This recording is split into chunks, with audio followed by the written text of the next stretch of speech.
Have we got everybody? I think we finally do. All right.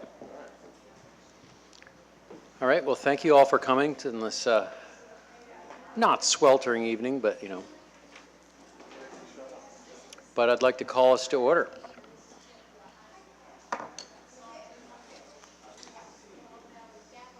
Okay. Oh, the gavel? Okay. Now we're officially called to order. Welcome, everybody, to the Town of Fairfax May regular Town Council meeting. Let's do the Pledge of Allegiance.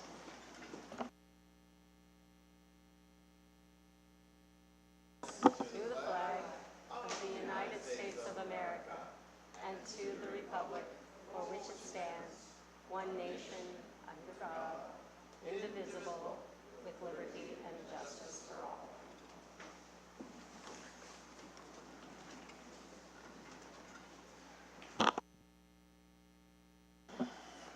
Great. Okay, the roll call will show that everybody's here. And so do I hear anything, approval of agenda and affidavit of posting? Actually, Barbara, I think there's one request from you, right? Yeah, I'd like to make a request that we move items 6 and 7 from the regular agenda before the public hearing.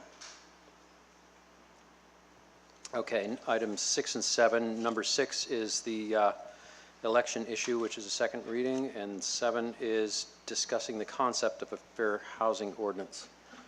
Is there any comment from the? Yeah, I think I'm okay with moving item 6. I think item 7, though, warrants a little bit longer discussion,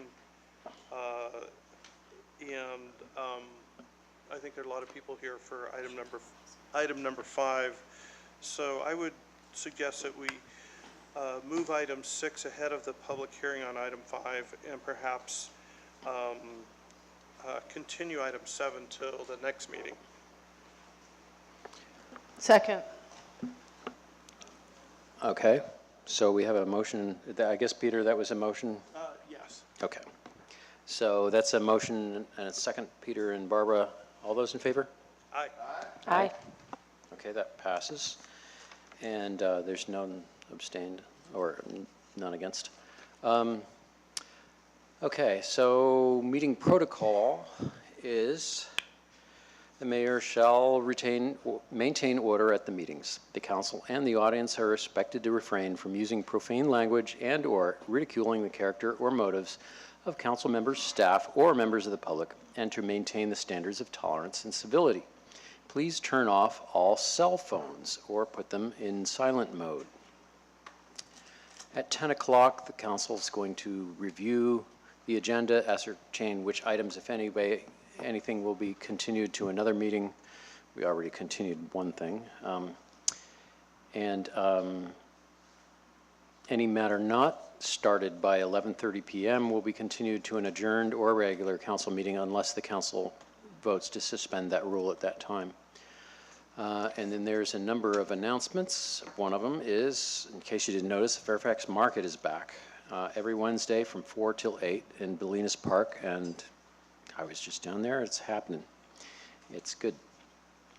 There are vacancies on boards and commissions, 1 on Parks and Recreation, 2 on the Volunteer Board, 4 on the Open Space Committee, and 1 on the General Plan Implementation Committee, which is not really meeting much. So, and I have a couple. yeah, Barbara has a couple, Renee has a couple. Let me read through the rest first.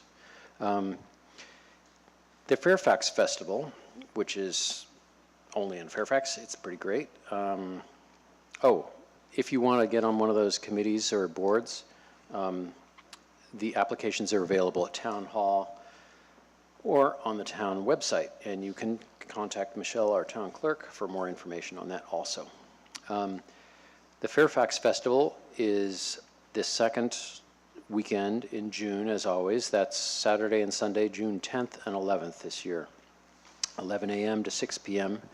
The parade starts at 10 a.m. on Saturday, and that's should be great. It's always pretty good.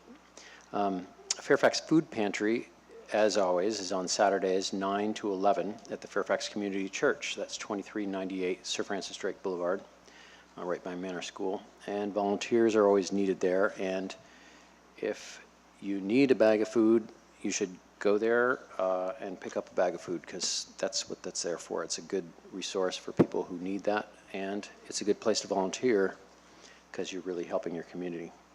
And Barbara, you want to go first on your announcements? MCE? Sure, thank you. I just wanted to report, about a year ago, we launched an incentive for people to sign up for Marin Clean Energy Deep Green.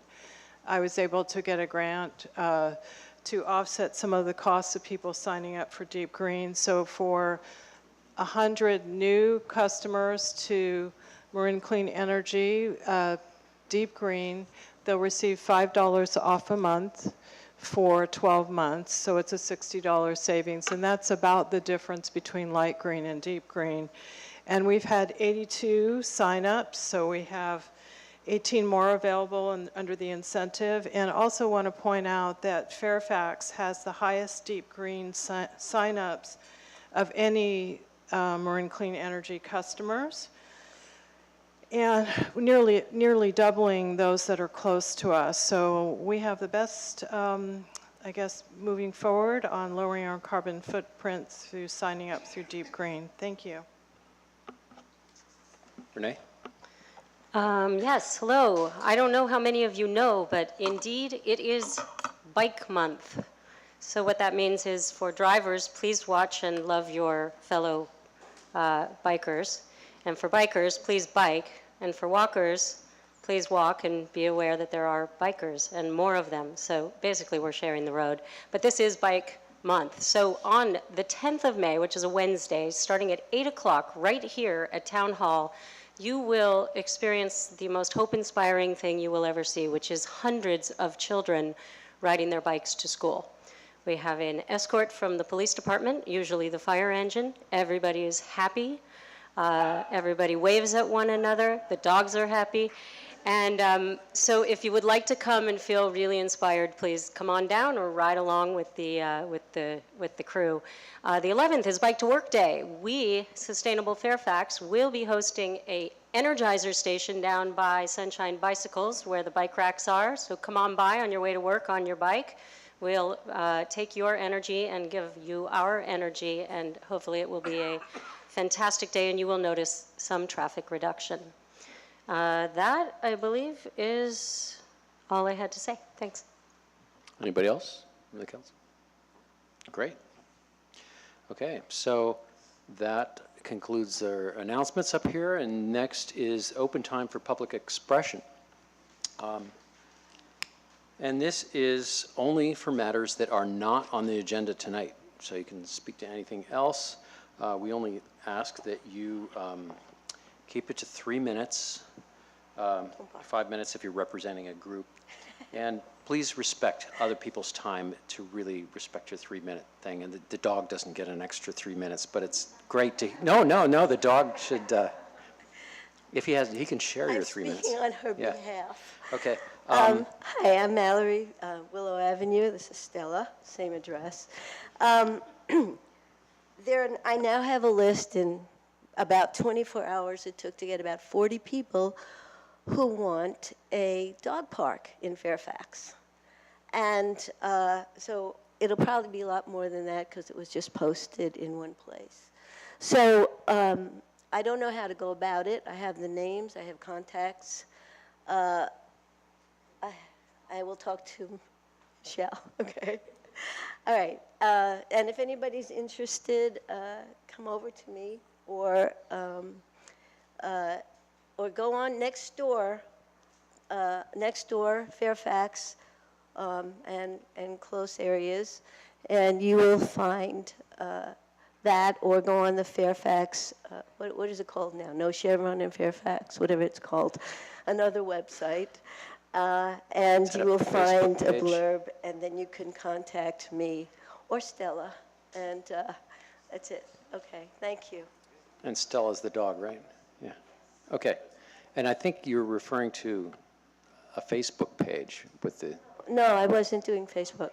okay. Oh, yeah. The Yeah, yeah, that second- Fairfax yeah, one yeah. is a Facebook page. It's called Only in Fairfax. Okay, Only in only in Fairfax. Fairfax, and the other one is on Nextdoor.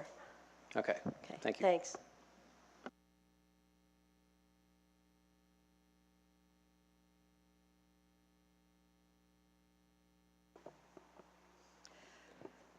Good evening, everybody. Town Council. Jody Timms, your town representative to the Commission on Aging. And I'm really excited tonight to finally be presenting to you, most formally, the age-friendly Fairfax Community Assessment and Strategic Action Plan. This document represents 3 years of work from when then Mayor David Weinsoff and I met in July in 2014, and talked about this idea. Sausalito had just become the first age-friendly city in Marin. This is a WHO international project that some of you may have heard about, or many have, hopefully. So after 3 years, and we spent 2 of those years, 1 year planning and then 2 years doing the assessment, WHO asks you in this process if you want to become an age-friendly community or city. It doesn't mean you already are. It means you have that intention to become such a entity. There are 8 different domains that the World Health Organization asks you to look at your community and your town in the areas of housing, transportation, respect for seniors, outdoor buildings, etc. So the task force was formed and endorsed and supported by you all, which we deeply appreciated. We've been evaluating our status as a town and then working this last year on the strategic action plan. And just last week, we uploaded the document to the WHO as our formal presentation.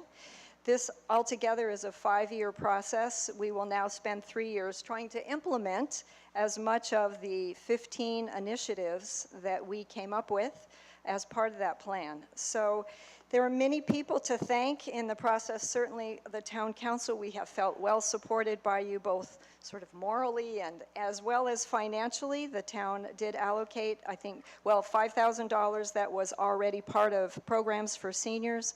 The first chair yoga class with just 2 people started about 2 years ago. It's now twice a week with 20 to 30 folks who are getting in shape.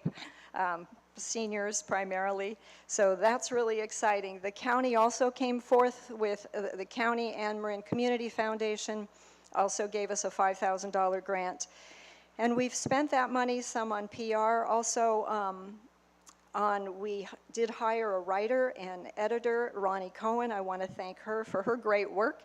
She took these 3 years of notes and scribbles from many different perspectives and did a beautiful document. And the staff also of the town of Fairfax, of course, Anne, Maria, Camille, put the photos together, just lended a tremendous amount of support to us. So we're really excited to finally now be able to move forward on implementing the plan. A few things we've gotten started, working with the community at Cloud Circle on the park, also getting some benches, as hopefully people have seen, along Sir Francis Drake so folks can sit and rest. We had a senior fair. We've been supporting affordable housing initiatives in Fairfax, and also we've connected with the Bennett House. There's a resident service coordinator there, and we're holding our meetings now there once a month. And we'll do a presentation to the seniors there to help them get engaged. We're looking for community members who want to help with any one of the particular actions or with the task force. So the information is on the Parks and Rec page if people want to check into that. At the Commission on Aging, I chair the planning committee there, but I also chair the Age-Friendly Marin Network. So there are many cities in Marin that are working on this initiative. Novato, just 2 or 3 weeks ago, became age-friendly and got their status. San Rafael is hot to trot to catch up with all the rest of us. They promise it's not going to take as long as it took us, which hopefully it won't, because So we've sort of paved the road. And just also about 2 weeks ago, there was the first Bay Area meeting from, I think there were 6 or 7 folks from different counties in the regional Bay Area, also all working on age-friendly initiatives. So as we know, there are more and more of us turning 55, 60, 65, 70, all the way on up. And we really do have a lot of hope and plans for initiatives to bring things around town that will be convenient and friendly, not only for seniors, but really for all ages. So again, I want to thank you all for your support, and so happy to actually give you this document. So I brought 6 of them for each of you, and we just had a limited printing of them, but they are available if people are interested. Last thing I wanted to just mention, tomorrow is the official Commission on Aging meeting, but each May, which we do once a month, but each May we hold a Healthy Aging Symposium. So that's what's happening tomorrow morning from 9 to 1 at the Embassy Suites Hotel. If anybody wants to join, the subject this year is intimacy and how important that is as we get older. So might be juicy if you want to show up. So anyway, thank you all very, very much, and I'm just so delighted to present this to you on behalf of the town and the commission. Thanks. Well, thank you very much, Jody.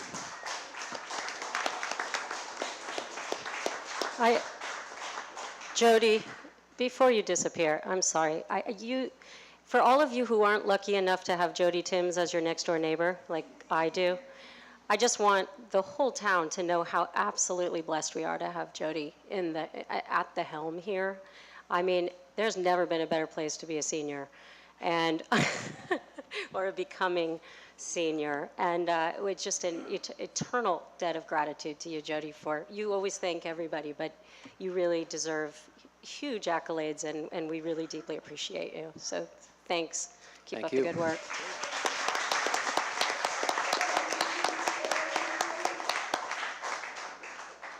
Hi. Good evening, Mayor and Town Council. Lon Peterson, I'm with the Marin Water District. Wanted to come out tonight to share some upcoming things that we're doing and specifically a future meeting. So it's great to be back in city government. I spent a long time in the city mayor's office with the city of Palo Alto before coming to the Marin Water District, and I absolutely love Marin. And Fairfax specifically, I like the vibe. I spent a lot of time here. It's great. So tonight, wanted to let you know that our board of directors will hold a public meeting to consider proposed rate increases. That is Tuesday, May 16th at 7:30 at 220 Nellen and Corte Madera. I passed out some of the mailers that we'd sent out, and so I think, Kim, are you going to pass those around? You don't have to do it right now, but I left those and then some out there. And so just a couple quick things real quick. You guys might already know a lot of this stuff, but established since 1912, Marin has 245 employees, 62,000 connections, 190,000 people that we serve, 147 square miles, and 3 treatment plants, 7 reservoirs, 94 pump stations, 128 storage tanks, and 900 miles of pipe that most people don't see. And so in the next 2 years, we'll be investing $68 million in infrastructure, and more specifically, we're doing some seismic upgrades at the treatment plant. We're currently working on some of that right now at the San Geronimo treatment plant. We're finishing the last portion of some of that. Replacing 8 miles of pipe a year, 3.4 miles of fire flow for more sufficient access of water in relation to the fire department. Replacing some storage tanks, and then lots of work in the fire shed. As you guys know, we're pesticide free and we're right next door. So it's the coolest backyard that I've ever had next to a town. And then specifically too, that your guys' water comes from Kent Lake and is processed right down the street. It's like the best water ever. So whenever I'm up here, I always go and get water because it's incredible. So that's really all I had, but I just wanted to let you guys know that. And then if there's anything you ever want to know about some of our projects or whatever, feel free to reach out. We're always available to come speak or give tours or any other thing, just to reach out to your community. So thank you for having me. Thank you. You're welcome.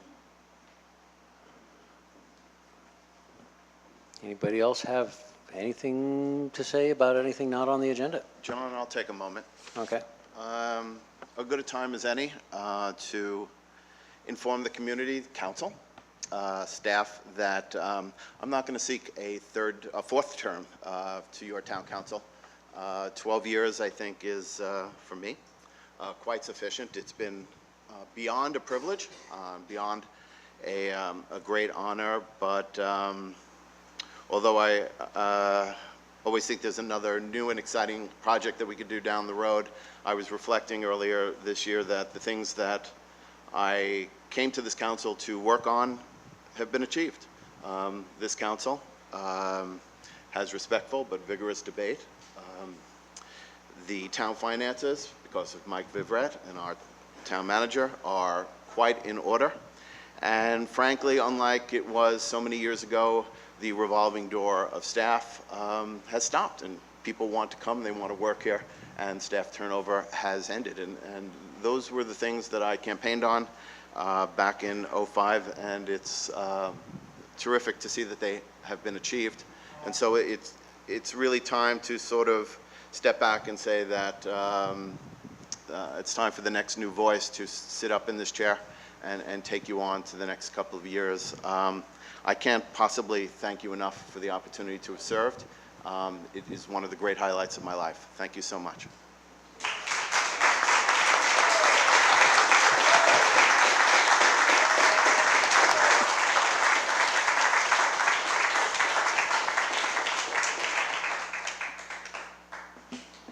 Anybody else I want to know? Well, Can you beat that?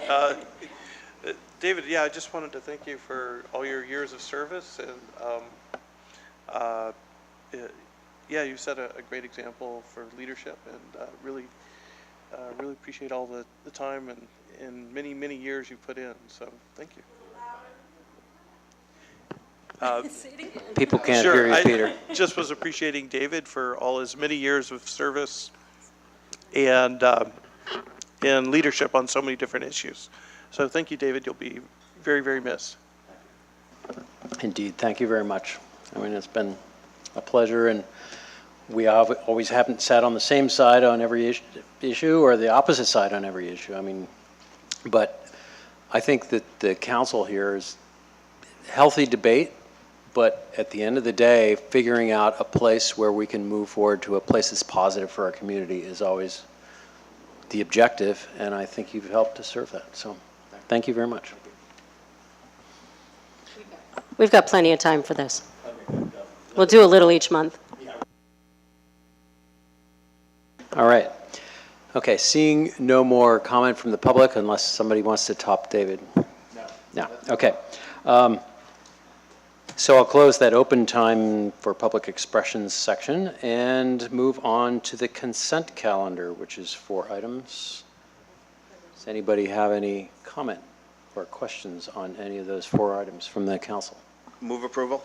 Well, for a moment, we'll have some public comment. Does anybody from the public have any comment on any of the consent items, items 1 through 4? Seeing none, I will then. Mr. Mayor, Yes. just on the dais, we have one correction to the minutes, and that's just what's before you. So when you adopt consent, if you get adopt with the correction to the minutes. Oh, So I'll make the motion I did to get one of those. adopt the consent calendar with the minutes as corrected in the supplement to agenda item 2 on the table. Second. Jinx. okay. So we have a motion, Weinsoff, a second. Who, Barbara or Renee? Whoever Whoever you want. How about Renee? Yeah. Okay. All in favor? Aye. Aye. That's unanimous. And next, we have a presentation from the Ross Valley Healthy Communities Collaborative, the RVHCC, report on their activities. And hello, welcome. Push the button. Does that work? Oh, there it goes.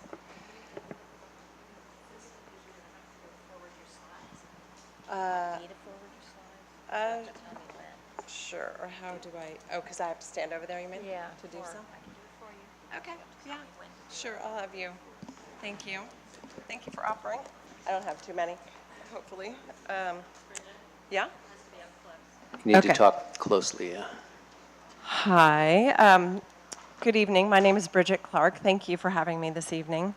I am the coordinator for the Ross Valley Healthy Community Collaborative that has been in place since 2013, I believe, and it was formed because of the challenges of youth substance use in our area. Bridget, you need to talk Okay. right into the Okay. Yeah, mic, it needs to otherwise be people can't that far hear. away Okay. from your mouth. Can you hear me now?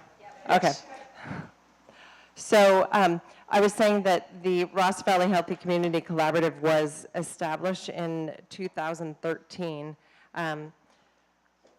because we could see there were substance abuse issues with youth in our area. And I was a volunteer, and I jumped on board as a coordinator a couple of years ago to help out with organizing events and the work that we're doing. If you don't mind clicking ahead. The goal of or what we have set out to do is try and help and improve the health and wellness of San Anselmo and Fairfax residents. Next, please. And in this last year, we've been focusing on binge drinking and marijuana with youth. And we're trying to change the norms around alcohol and drug use in our community through community engagement, education, and policy. And we've been very successful in the area of, I should just talk just a little bit about partnering with a lot of different sectors of our community, the school administrators, and our public health officer of Marin County, Matt Willis, did a town hall forum here in the fall. So we've really been making a lot of strides in reaching out and mobilizing more of our community, which has been very helpful in moving forward with our work and getting buy-in from the community to understand the issues. And this is some of the issues that we face that we've been sharing with others as well. We have a very a young onset for age of kids in our area when it comes especially to alcohol and marijuana. 4 in 10 kids have had their first full drink by the age of 13, 14, according to the California Healthy Kids Survey. And for marijuana, that is 1 in 4 kids by the age of 13, 14. And the reason we're concerned about this is because the early use is associated with a much higher risk of long-term substance abuse, among other risk factors, including impaired driving and a number of other things. So that's why we're concerned about the age of onset. The binge drinking is 13% of 9th graders, 32% of juniors in the past 30 days, and that's 5 or more drinks for males and 4 or more drinks for females.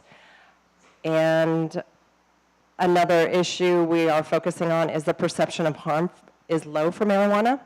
35% of 9th graders and 57% of 11th graders say there's slight to no harm in using 1 or 2 times a week. And I have a couple of slides to show you the county data, which the reason why this slide is about marijuana use, and part of the reason why I wanted to show this is because in comparison, just so you understand the gravity of it, is used in the last 30 days for our 11th graders, which is the one on the left. We're at 46%, so we're off the chart compared to the county on marijuana use.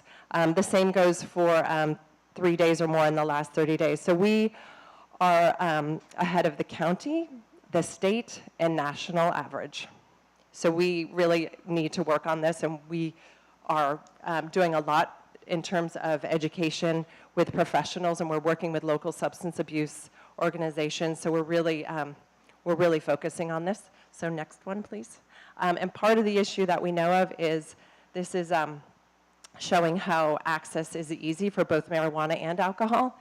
And again, in 9th and 10th grade, the Drake Chicks data that we have, we're above the county average for accessing alcohol and marijuana. So the next slide. So what have we been up to? I had given you a while back this prevention brochure that it's a science-based piece that we gave to all incoming high school parents this last year. And we also have been distributing an educational, scientific-based piece just to get to parents to have more awareness over the risks involved and why they need to be more aware of the issues. We've been working with the schools, doing middle school to high school transition is a new thing that we did this year, and building also support for our work. And we've been getting a lot of really good feedback. We do evaluations after all of our educational events, and they've all been rated good to excellent. And as a result of the work that we're doing, they have said they are looking to change their behaviors with their parenting. So we feel good about the work that we're doing in that way. We're also working to get the youth to lead more of these events. We've done that in partnership with the Wellness Center, which we're really grateful for here at Drake High School. It's a new program at the high school, and so we're tapping into the youth there to help work on some of the root causes for why this is happening. And we have a group, we have different action groups, and the community norms group, including the town mayor of San Anselmo, is helping with this work, presenting to the boards of youth athletic organizations. And because we have come to realize through the data and help of Matt Willis, the public health officer, that part of the issue is the adult use in our county is so high, so it's not really any wonder that our youth are modeling what they're seeing. So we are working with youth organizations to try and adopt at youth events to not be serving alcohol. And they're really open to it, and they are, so it's been very well received. And another thing we've been doing is really aligning our work with Human Health Services, working with other coalitions. We're trying to be as effective as possible with our time to rally together so that we're all messaging and working together. So yeah, there's other things that I could get into, but I know I'm short on time, so I don't want to take up too much time. And I consolidated it into a report as to everything we've been doing in the last year, so you can read about it, and feel free to ask me questions through email or what have you. The next one is, this is just the last one that I wanted to bring up is a part of the issue that we have in Marin County is the prescription painkillers, and unfortunately 1 in 5 high school juniors report misusing painkillers. And we, again, are working with RX Safe Marin, really focuses their work on this, so we're partnering with them to try and help with that messaging. And lastly, last slide, I think. Oh, yeah, I just wanted to say a couple of things. That in terms of our work moving forward, I'm working together with another coalition leader to do some work. We're working on a strategic plan and coming up with some evidence-based programs that we want to implement. We know we need to reach younger parents, and we also need to reach other leaders and mentors of kids, because parents aren't always the best models. So we're looking at working with the physicians through a merchant program, and also through an athlete program that has been done in another county, and they've had success. So we're looking for other best practices to focus on. And we're going to continue education, and there's a lot of interest in parent support, because I think that, I know, because I'm a parent of these kids, of these statistics, the 9th and 11th grade numbers, that there's a lot of people who feel isolated and don't, there's those who want to do the right thing and those who are not equipped to do the right thing, maybe because of personal issues or what have you. So I feel like we're really going in a positive direction, and I appreciate your support in this work, and I just want to thank you for your continued support. So feel free to ask me any questions outside of this or later, what have you, because I know time is short. Thank you. Well, how about right now?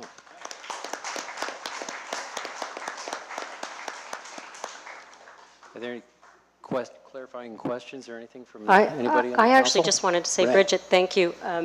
I just wanted to actually reiterate that this data is coming from the kids. This is, you called it the chicks, but we're not allowed to have acronyms around here, so. Oh, I'm sorry. That's I the did say it California in- Healthy Kids Survey. Yeah. Which they take at each of the high schools every year. And Right, it's so this every- data comes from Drake High School last year. They actually, yeah, it was from last year. They do the survey every 2 years. And, yeah, so that's a good point. Sorry, I think I said the whole thing before, but I do call it chicks, just to shorten it.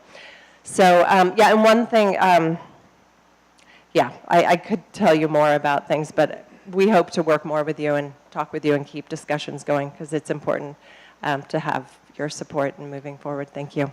Okay. And is there a place online where the general public can look at Yes, your? www.rvhcc.com. And I can leave, this is an older brochure because the survey has come out, so we're going to be making more materials, but the website's on the front of this. And we also have a Facebook site, and we have a ton of volunteers working on this, and I'm feeling very hopeful that we're really, moving in a good direction. So is there anything else that people might want to know? I guess I'm not supposed to really ask for questions, okay? No, it's great. It's great to make regular, reports like this, and I would like to thank you very much for the efforts that you and the other volunteers working with you are doing, because it's important. Thank you, and thank you for coming to our marijuana event. We've had tremendous feedback and had over 400 people at Redwood for our marijuana event, and then we had a smaller one. The thing that's noticeably different this year, I would say, is we have younger parents coming, which is really nice, with their kids to these educational events. So clearly, they are wanting to do the right thing, and I think the word will spread as time goes. Thank you. It's great. Thank you very much. Thank you. All right. So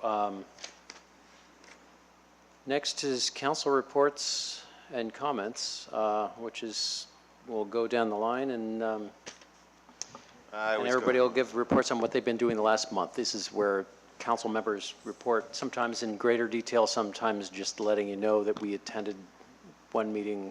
It's not just the council, we do with lots of different other boards and stuff like that as representatives of Fairfax. And we'll report back to you now. Okay. What's been going on? David? I tend to go first on this thing. And despite what John just said, I do attend lots of meetings, and everybody has been at one or more of those meetings and they're going to mention it. So let me talk about a meeting that's going to come up in 2 weeks. There's the ongoing Flood Zone 9 meetings. As you know, it's caused more than a small kerfuffle in the community. And it's important that people continue to attend these meetings and stay up to date with them. We're knee-deep, if you will, into the scoping session on CEQA for some of the items that might come forward that you've probably heard about, the Sunnyside Nursery project, some of the projects on bridges, potentially, all of these are potential within the scoping session, removal of a building or two in San Anselmo, but that's why they call it a scoping session, so that we have the opportunity to, the county has the opportunity to hear the public's comments on this as it develops these programs.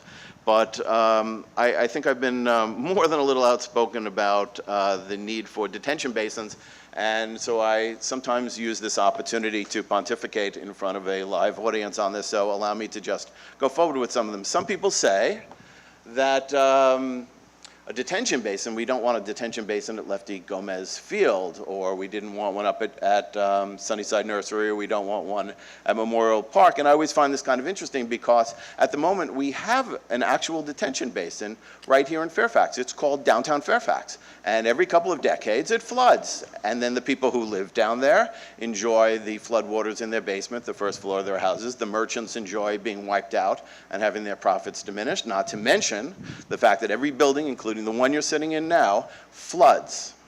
And therefore, as so many years ago, we will shut them down and have to use your tax dollars to fix them.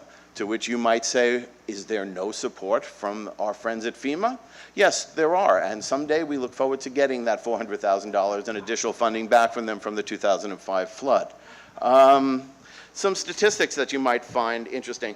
In the entire state of California, we are the 56th most flood-prone jurisdiction.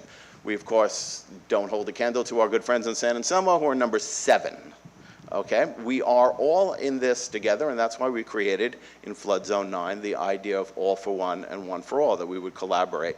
You have to stop the floodwaters at the top. It protects Fairfax, San Anselmo, Ross, and on and on and on. I don't want to take too much of your time, but allow me to give you some other, I think, fascinating statistics. Fairfax pays over $22,000 a year in flood insurance to the National Flood Insurance Program run by FEMA. Add that up for a little bit, and I think that you would find that we would be able to buy lots of open space. We would be able to run more senior programs, Jody. We would be able to, the list goes on and on. But instead, we write a check and piss it off for purposes of flood control. If we implement all of the things that we have spent, wait for it, $3 million in 10 years studying, we would pull ourselves out of the 100-year flood, and that is the goal. But normal people in Fairfax, we have 234 of them who pay an average of $873 a year for a collective annual waste of $204,396. I can imagine that each and every one of them, if I said, $873, you got something better you want to do with it? I think they'd probably come up with something. And finally, my favorite. Since January 1st of 1978, all the way through the last day of February 2017, Fairfax has made 127 claims for flood damage, totaling a sum of $1,840,139.74. That's money that has not gone to paying somebody's retirement, college costs, groceries, vacations, donations to nonprofits, fill in the blank. We can't hold a candle again to our good friends in San Anselmo who have paid out $11 million in wasted flood money. So when you hear over the next couple of months about the evils of flood detention, just remember, we will continue right on the path of enjoying our current flood detention basin right here in downtown Fairfax. When you hear about this, please feel free. I will be here until about 7:15 on the first Wednesday of December. Please call me or send an email. I will talk to you till your ears fall off your heads about this project. Thank you. Well, thank you, David, for that one. Barbara, can you top that? So, no, I cannot top that.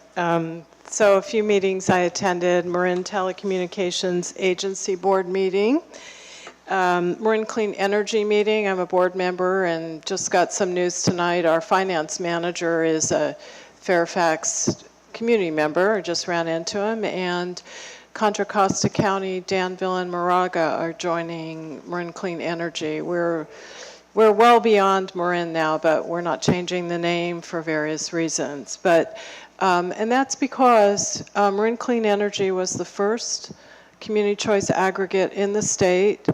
We're not the largest, but we may be now with these new additions, and there are several others wanting to join.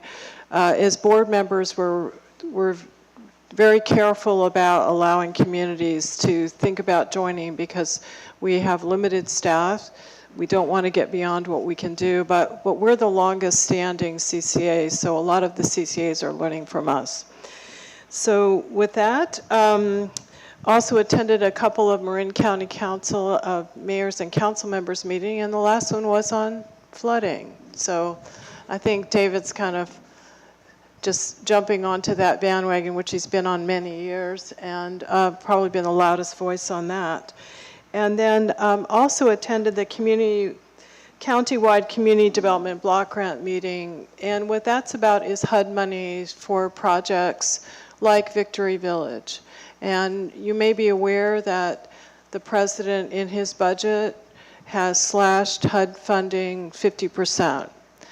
And the following year, 100%. We don't know what Congress is going to do, but the allocations that the committee put forward and will go to the supervisors, I believe, next week, we're not sure because we still haven't heard about the funding. And Marin County as a whole only gets about $1.9 million. So there's not much money to go around, and this funds things like public services for disabled folks, for homeless folks. So that we really struggle to make sure we can allocate what we can to things like the Fairfax San Anselmo Children's Center that serve low-income kids. So that's always a good one.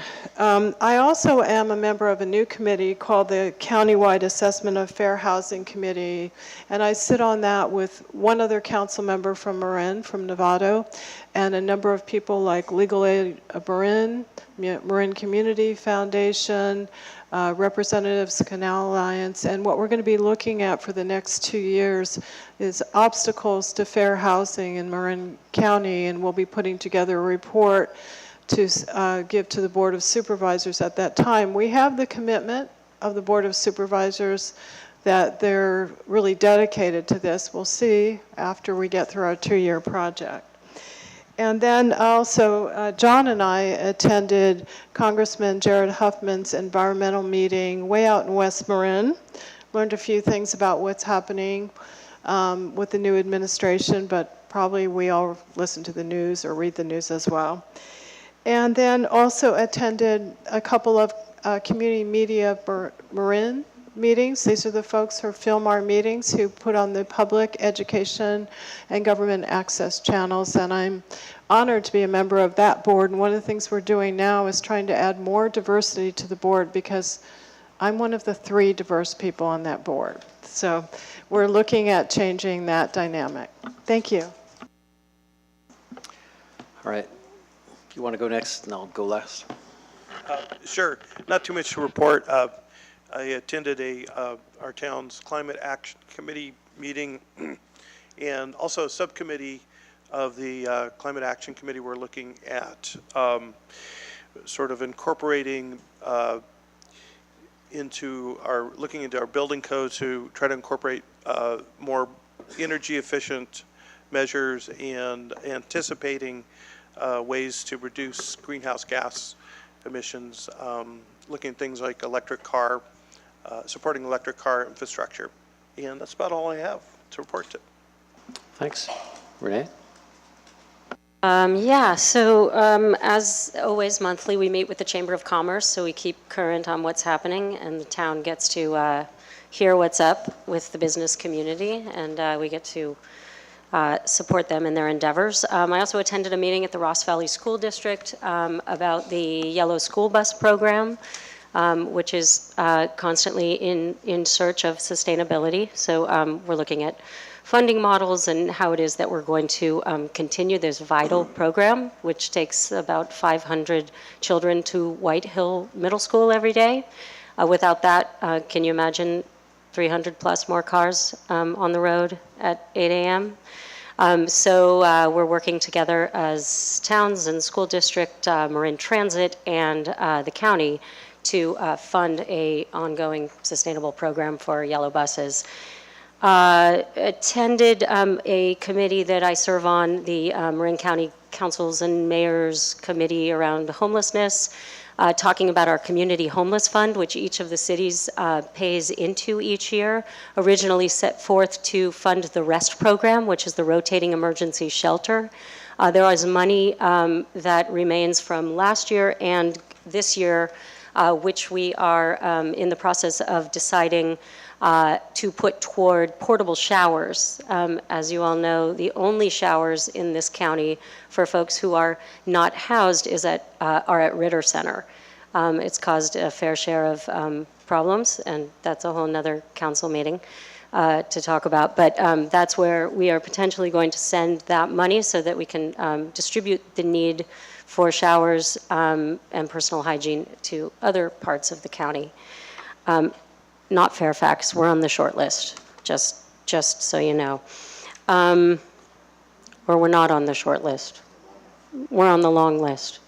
We're not even on the list at this point. But anyway, we all pay into this because we are all the people. I attended the Marin Conservation League dinner and got to hear from Fran Pavley, which is always a great pleasure and awe-inspiring to hear what she has done for the climate, in co-writing the AB 32. Take Back Day was last Saturday. We in coordination and contract with Marin Sanitary each year, host a Take Back Day where we invite residents, customers, ratepayers to bring back documents for shredding, bring their e-waste. We provide compost back, which is what it is that you put in your green carts. It gets processed at Redwood Landfill. It comes back home. It's like black gold this year. So we will have several more compost deliveries. And prescription medicines take back. So we will get the data and the numbers from the police department. I usually have it by now, but we collected probably more than ever materials this year. The chief put it on next door. I think it was 142 pounds. Awesome. Okay. Wow. Yep. Yeah. And all the other items as well. Huge returns. I attended the Marin Organizing Committee's event last Sunday called Yes in My Backyard. It was very enlightening, and I thank the MOC for all the work they're doing on behalf of all the people everywhere, really. A couple of other things, but you know what? That's enough. Thank you. Well, thanks, Renee. The mayor always goes last, and sometimes other people say it first. But one thing that, Renee, you didn't say about those showers, it's more than just enabling somebody to finally get clean. It's a contact point where a lot of people who are basically trying to reach out and help people with mental health issues, substance abuse, whatever it is, there's reasons why people are homeless. And it is a really good opportunity to actually let people know about different ways of getting help, you know, so it doesn't get really bad and they end up in a hospital at $3,000 a night, which is a real cost. John, And, last thing, the program will be staffed by the Downtown Streets team, which has been an incredibly effective, successful program. And San Rafael just opened in Novato as well, and they will be staffing the showers and working on the case management as people enter the system in order for people to be able to start to access services. Yeah, it's part of a very big picture, which is, it's great that it's happening, and thank you, Renee.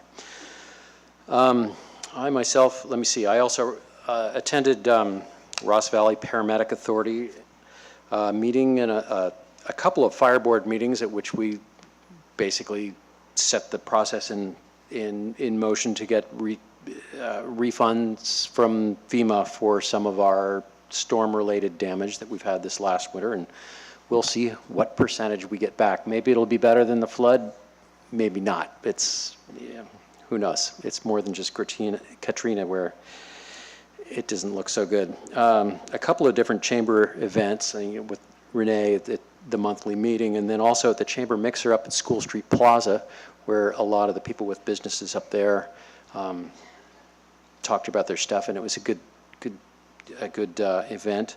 Also, I could say something about Jared Huffman's event. It was actually at Stemple Creek Ranch, which is one of a number of different ranches in West Marin that are doing something that's very intriguing, and it has the potential to do a lot of good.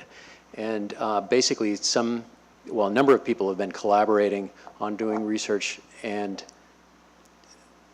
these farms have proven it out that basically if you add half an inch of compost to rangeland and move livestock around in a little bit different pattern than it has now, you actually sequester literally tons and tons of carbon in the soil. It basically allows plants to grow, pull carbon dioxide out of the atmosphere, and put it back in the ground. And it's, you know, they get an increase of 75% of efficiency for the land as rangeland. In other words, it's better for the cows, it's way better for the land, and it's way better for the atmosphere. So that is something, I mean, you're not gonna burn less fossil fuel with Priuses or whatever it is and solve the climate change problem. But basically, figuring out a way to drop the carbon in the air is one of the objectives that we have to accomplish.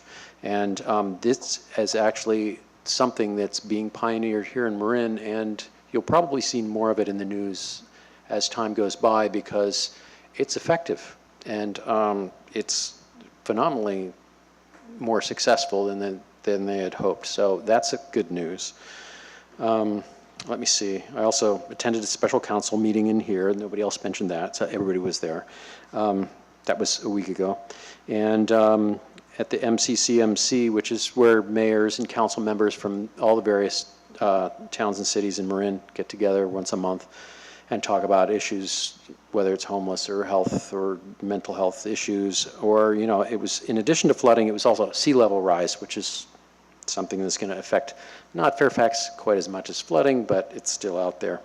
And the other meeting that I went to was the Transportation Authority of Marin, which is, I also represent Fairfax on and try to fight for Fairfax's interests there too.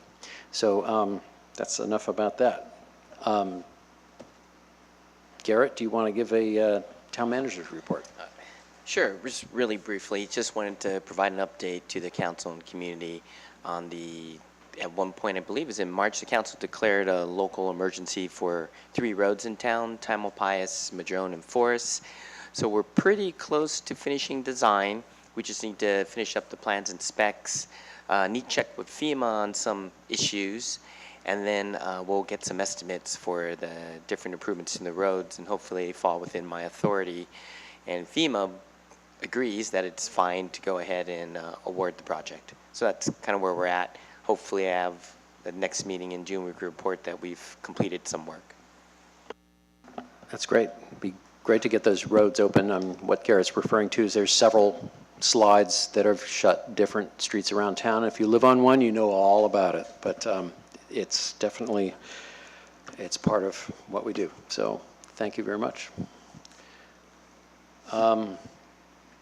So next we have moved ahead of the public hearing. We have number 6, which is a second reading by title only and adoption of an ordinance which changes the regular election from November of odd numbered years to the statewide general election in November of even numbered years. And amending chapter 2.04 of the Fairfax Town Code pertaining to municipal elections and decreasing the term of each municipal officer to be elected in 2017 and in 2019 by 12 months to transition the election schedule. In plainer English, I guess this is a lot more people show up in even numbered years for elections, and so there's a new state law that says lets everybody move to even numbered years, and they asked all the different cities and towns to come up with some way to do that. And at the last meeting, we talked about that. And Garrett, that's what you're supposed to say, right? I believe you did a wonderful job summarizing the item. I think the only thing I could add is that the council originally discussed this at your April 5th meeting, and then you scheduled a special meeting on April 25th to actually introduce the ordinance. And in essence, what the ordinance does, it moves your 2021 and your 2023 elections to 2020 and 2022. So what that means is the council is going to hold your elections in 2017 and 2019, but the terms for council members will only be 3 years.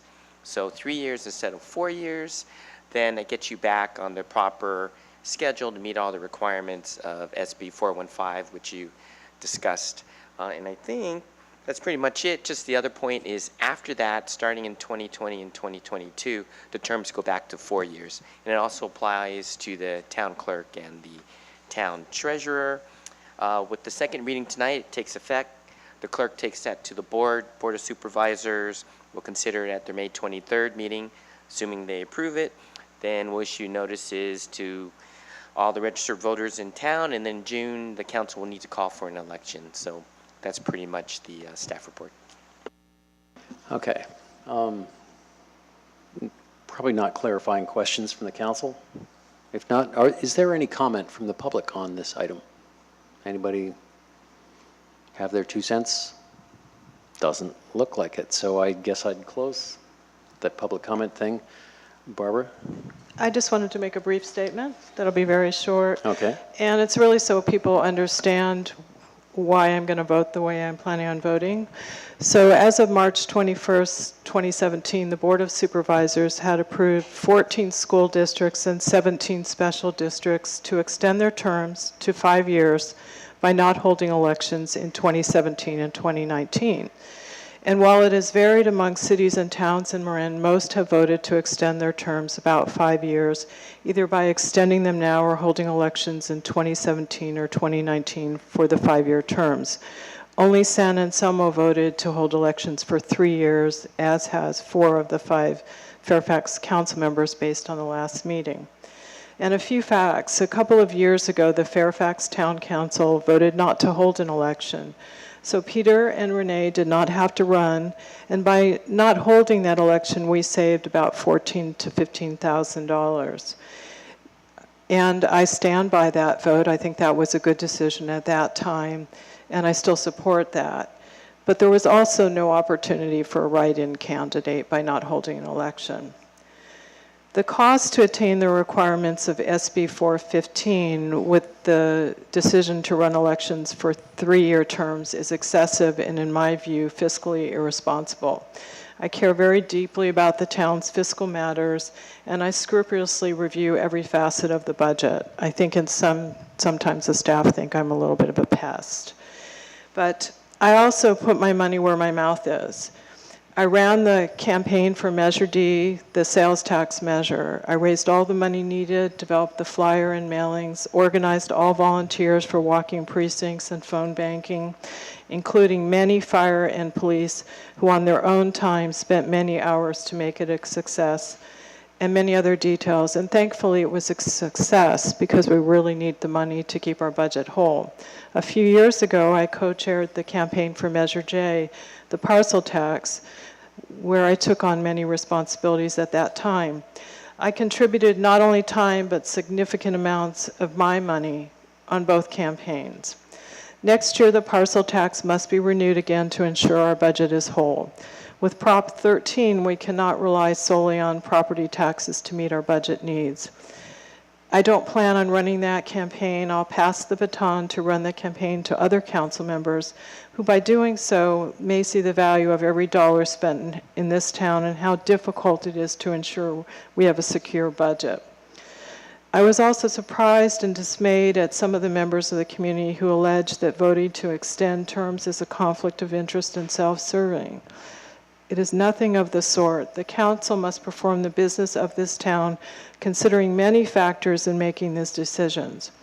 I also heard from many that we should extend our terms, but often these folks do not speak at council meetings. While I'm disappointed at the vote at the April 25th meeting, I will abide by the vote of my peers because I believe it is critical to adhere to the majority to ensure the business of the town continues seamlessly without undue discord. Thank you. Well, thanks, Barbara. Is there any other comment from anybody? Yeah, thank you, Barbara. I appreciate your very thoughtful reasons for why you're voting the way you are. Those are valid concerns, definitely the fiscal concerns, and I appreciate all the work you've done on the ballot measures to fund the town.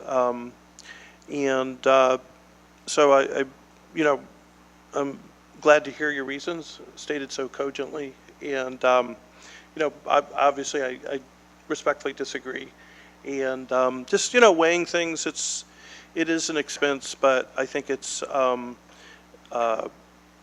expense that's well worth spending just in terms of increasing democracy. Anyways, those are my comments. Thank you. I'm not going to go on and on. I echo a lot of what they're saying. Barbara, I know how hard you've worked. I mean, if it weren't for you, really, we would not have had, I'm not going to say we wouldn't have had a successful campaign, but absolutely not as efficient and not as actually as much of a pleasure in having lots of different people from the town come together. There were a lot of council members who did participate and also contribute from our own personal pockets for this, and walked and were very involved. And I would hope that, and I absolutely respect that you wouldn't want to do this again. Bless you for all you've done, honestly.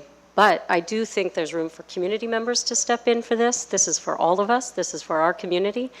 And so I'm hoping that everyone will start thinking about how we're going to go forward, given that we made this choice, which was what we ended up deciding was a more democratic way of allowing the people to stay on the schedule with which they elected us and move forward from there. So, Barbara, thank you again, and thanks for expressing it so well. Yeah, I know I myself was on the fence. Yeah, there's a lot of expense in having an election, but there's also value in debating all the various issues that are there in this town. And people in Fairfax care about their town. They make their opinions known generally. And actually, it's a great town to do community service in because of that, because it's a vital place and it's really interesting, and I certainly love it here, and I think lots of people share that feeling. And so... May I make a motion? Yes, please. Public comment, Oh, sorry, public comment? Yeah. We Did asked we? for public comment. We did. So Yeah, with we that, did ask for, I'd if anybody... There was no There public was no comment. public So I'd like comment. to move that, that we waive the second reading and read by title only and adopt the ordinance of the Town Council of the Town of Fairfax, changing the regular election from November of odd-numbered years to the statewide general election in November of even-numbered years, and amending Chapter 2.04 of the Fairfax Town Code pertaining to municipal elections. Okay, beat me to it. Okay. Motion Renee, second David. Okay. All those in favor? Aye. Aye. No. All right, so that was 4-1 with Barbara's no. So thank you. And next and last, indeed, on this agenda is a public hearing. And this is about Victory Village, and most people Excuse sitting me, here know John. that. Go ahead. Mayor, so I'll be recusing myself since I live next to this project, and it may have financial impact on my property, and I appreciate everybody moving things, so I won't have to come back. But I wish you all the best, and good luck tonight. Thank you. All right, thank you, Barbara. Enjoy the rest of the evening. I bet you'll be sitting at home watching them. Yeah.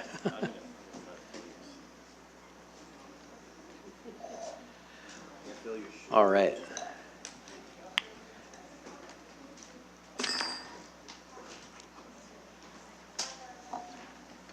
Okay. So, yeah, sure, I'll laugh at your jokes.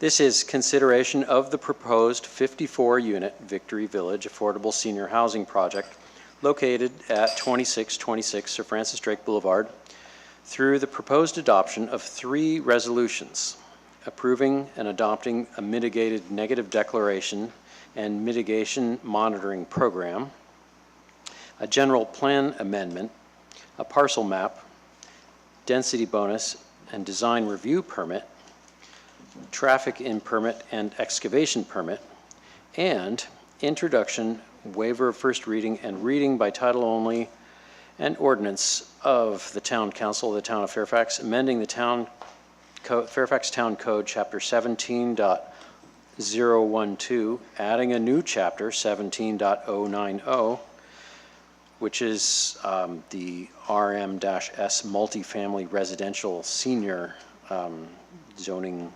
classification, and amending the town zoning map, and authorization to enter into agreements governing project approvals. The Planning Commission recommended approval of the project on April 20th, 2017. CEQA has been conducted through the preparation of a mitigated negative declaration and mitigation monitoring program per CEQA guidelines section 15070B2. Okay, so now that that legal stuff's out of the way, Garrett, do you want to give us a staff report? Sure. So this Okay. is the long-awaited Victory Village project. As council, I think you may recall, you've actually discussed and considered various components of this project, such as the methodology for the traffic impact permit. You actually heard about the project as a component of the discussion when we were talking about amending the planned development district code per the housing element for this project. So you've heard a lot from the community and the project, just in different forms within the context of those discussions. But tonight, actually what's before you is the actual approval of the project. So you're going to be actually approving all those different things that you just mentioned, conduct a public hearing, consider all that in making your recommendation. But so within that, I'd like to just make some introductory comments. Oh, I guess Linda will move the slides. But while she's doing that, just to reiterate, so you're going to have several actions, and Katie Wazinski is actually going to walk you through that later on. But you're going to be approving the CEQA, which is the mitigated neg deck, and the mitigation monitoring plan, and that will be by resolution. You will be approving an amendment to the general plan, and what that is that's amending the general plan so that we can correct one of the mistakes we made when we first created it, was to make sure that of the 20 acres, 18 acres will remain UR 710 per the general plan, which is what it's supposed to be, and then you'll be giving the new designation for the 2 acres for the property. That'll be by resolution. You'll be introducing an ordinance representing the zoning we had previously discussed regarding multifamily senior designation. And then you'll be adopting a resolution, as the mayor just talked about, regarding the subdivision map, density bonus, and all the other approvals and authorities that we're going to need for this project. So, maybe briefly, to give you a project description, for those unfamiliar with the project, is that the applicant, Resources for Community Development, which we will refer to as RCD, submitted an application for this project in April 2016 for, obviously, an affordable senior housing project located at 2626 Sir Francis Drake Boulevard. Currently, sorry, how about that? Okay, sensitive mic. Okay, so the project proposes 43 affordable units and 1 manager's unit for a total of 54 units on a 2-acre portion of the 20 acres. By providing for those 53 affordable units, the project does qualify for and has requested density bonus under the state's density bonus law and the 3 concessions that they're allowed to apply for. They are going to create 3 parcels, 1 2-acre parcel, and then 2 9-acre parcels for the properties. But this approval is really governing the development of the 2-acre parcel. So with that, I thought it'd be helpful to kind of give a little more background in history. And I went through this also with the Planning Commission. So if you did watch the Planning Commission meeting, then I apologize for hearing everything over again. So this project was originally contained and discussed within the 2010 draft general plan and housing element for the town. That was adopted in 2012, but in order to be in the draft of 2010 meant the project was discussed obviously prior to then. The project continued to be listed as opportunity site number 1 in your housing element, which was adopted in 2013 and 2015. So in the housing element, it does say that the town would propose to rezone the property to PDD, or Planned District Development, for Victory Village. And it's important to note that the reason for that was that there is no other zoning designation in the town that would accommodate the 20 units to the acre requirement. And so that was the zoning designation picked at the time, PDD. But it's also important to note that State Housing and Community Development Department, which we refer to as HCD, they're the ones that certify our housing element. They also had a requirement that said, yes, you could designate a PDD, but you need to have an action item that requires you to revise, or in this case, we refer to streamline, the PDD code so that the project would only be considered according to objective standards, in this case, design standards. And that was a requirement of what was required by HCD for this project to get your housing element certified. So, with all that being said, the next slide would be the council kind of thought about this more. And really the question came up, why are we changing the zoning from PDD to this new proposed multifamily senior designation? Well, again, we selected PDD because HCD said, if we're going to do that, that's fine, but we need to revise it. It was only zoning available. But during the meetings that we did have to consider the PDD zoning request, the council did consider the community's concerns. The community expressed concern that the streamlined PDD standards could apply to other opportunity sites, as well as influence projects that haven't even been discussed yet. And so at your February meeting to consider the introduction of the PDD ordinance, at that time, the town council received some information from the town attorney. They indicated there was this court case out there. We refer to it as the Foothill Communities Coalition versus County of Orange. We refer to it as Foothill. And in the Foothill case, Orange County created a special zoning designation for senior housing within a specific plan district. So council said at that time, that sounds pretty interesting. We should really think about that. So in March, when we came back to the council, we gave you a couple options. One is the second reading of the PDD, or maybe try a different approach based on what the advisement of the town attorney was, which is we could create an alternate approach that would fall within, call it the protections of the Foothill case, and allow us to create a zoning district just for senior housing. And so that's what we did. We created this proposed multifamily residential senior zone, and that's what we took to the Planning Commission, and they're recommending approval this evening. Now, it's important to note the proposed RMS zone was having development standards similar to the existing multifamily zone for the town. And we have a multifamily zone called RM. So the height limitations are the same, setbacks, it's a maximum density of 10 units an acre, or a different density as identified within the general plan. Obviously, the Victory Village has a different density requirement. And so it's really modeled after that. We added a provision in the RMS zone and limits parcels to 2 to 3 acres in size. None of the other opportunity sites meet that requirement. This is the only site that meets that requirement. You have to have senior housing. It is proposing senior housing. In terms of the RMS zone has the same parking standards as the RM zone. This Victory Village project, when you go through the report, actually falls under the parking standards under state density bonus law.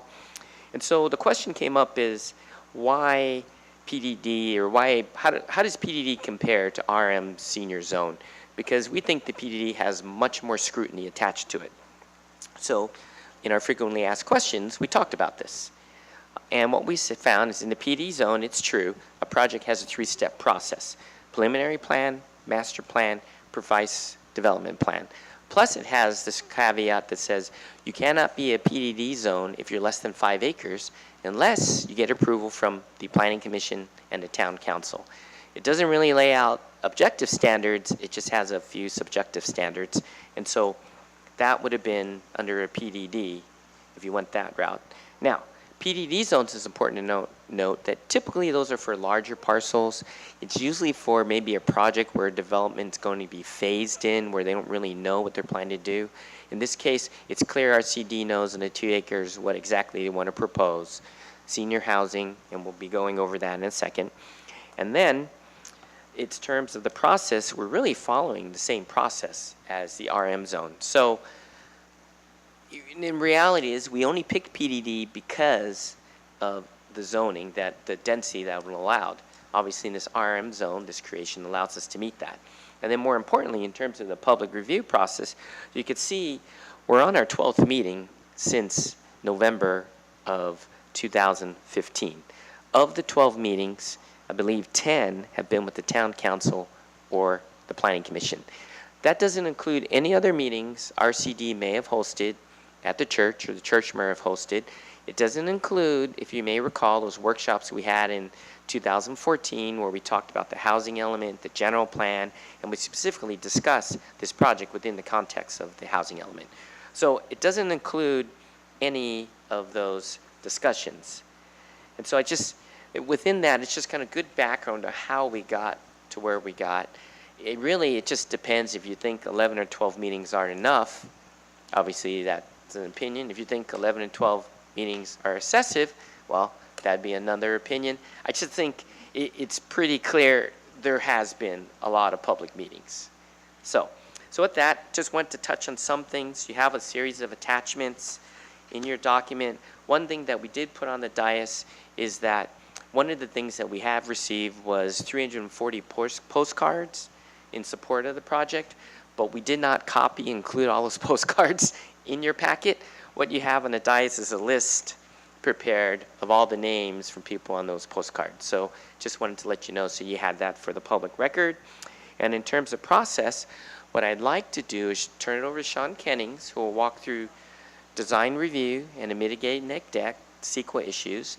Then we could turn it over to Katie, who will walk you through the different requirements and approvals needed, including the order they need to be approved.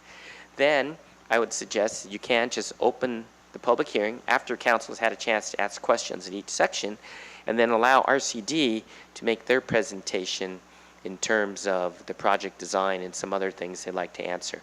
So that's pretty much kind of my brief overview, and with that, unless there's any questions, I'd like to turn it over to Sean.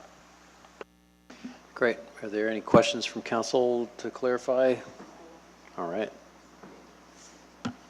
Take it away, Sean. Mayor Reed, members of the council, for those who don't know me, I'm Sean Kennings. I'm a contract planner with LAK Associates. I prepared the environmental study and worked on the staff report and worked with staff here at Fairfax. And I'd like to extend my thanks to staff. They've done a wonderful job through this process. I'll go through real quickly the sort of the basis of the project. I'm sure some people here haven't heard a little bit about the specifics of it, but I know the applicant has their own presentation and they'll go into more of the specificity of the actual design. So as Garrett said, one of the bases of the project is the rezoning of the 2-acre portion of the project site for the Victory Village project. 54 total units, 53 affordable. It's an all affordable senior residential project. There is 1 manager's unit. There's 43 total uncovered parking spaces. When the project was originally proposed last year, it had 39. Through public comment and through discussions with the applicant, they revised the project to include 4 more spaces. That was in conjunction with an alternate access driveway. That became the primary version of the project. It's only 43 spaces because the project qualifies for state allowance for reduced parking measures for an all-affordable senior housing project close to transit. They're only required a 0.5 space per unit. They're providing 0.8 with these 43 spaces. Like I said, it's 100% affordable, and that qualifies if the project's 35% affordable, they get a density bonus. As part of their density bonus, which allows them to get to 54 units, they're asking for 3 concessions. Those concessions are the height, which as you all know in Fairfax is at 28 and 5 feet maximum. So the tallest point of the middle portion of the project is 38 feet 7 inches. They're requesting a concession for uncovered parking. Majority of the parking for the project is along the south side or the rear, the east of the project, so it's virtually not visible from Sir Francis Drake. And they're also asking for a concession for undergrounding existing utilities, which would actually be a no delta change from what's existing now. So there are overhead existing wire utilities, and so those would stay in place. They wouldn't have to underground those. But all utilities from Sir Francis Drake or existing to the project would be underground, wired, and pipes. The project itself is a 3-story, 50,000 square foot E-shaped building with private sort of courtyards in between sort of the E's. I'll show that to you. Like I said, the front facade is 28 feet 5 inches or 20 feet and a half as required by the code, but as the project steps up the hill, it gets taller in the middle portion. and then reduces down to about 30 feet in the rear. This is specific to the design for the affordable component of the project to have floor plates be all on one plane, and again, the applicant will explain that in further detail. On-site drainage for hydrology and stormwater retention. The applicant has a couple of retention basins in the front of the site, upgraded drainage swales to the south, which provides a reduction in net runoff, stormwater runoff, 13% than what is existing. And per the town code, that is compliant with the requirements for the 10 to 100-year storm requirement. And then again, the primary access is about 75 feet south of Mitchell Boulevard, provides direct access off Sir Francis Drake, and we can go through sort of the design of the project. Here's the existing site with the school and the church and some accessory structures in the rear. That's the 2-acre portion of the site, essentially. There's the additional 18 acres is uphill and east of the project. This would be the lot plan. Lot 1 would be the 2-acre development site. Lots 2 and 3 would be essentially the open space parcels right now. Part of the 0.32, sorry, I forgot to mention, 0.32 acre parkland dedication the applicant is making is a easement deed area about 10 feet wide, the length of the rear of the property for potential future trail access or connections. And that's a discussion I believe Katie will talk about with, collaboration with the town.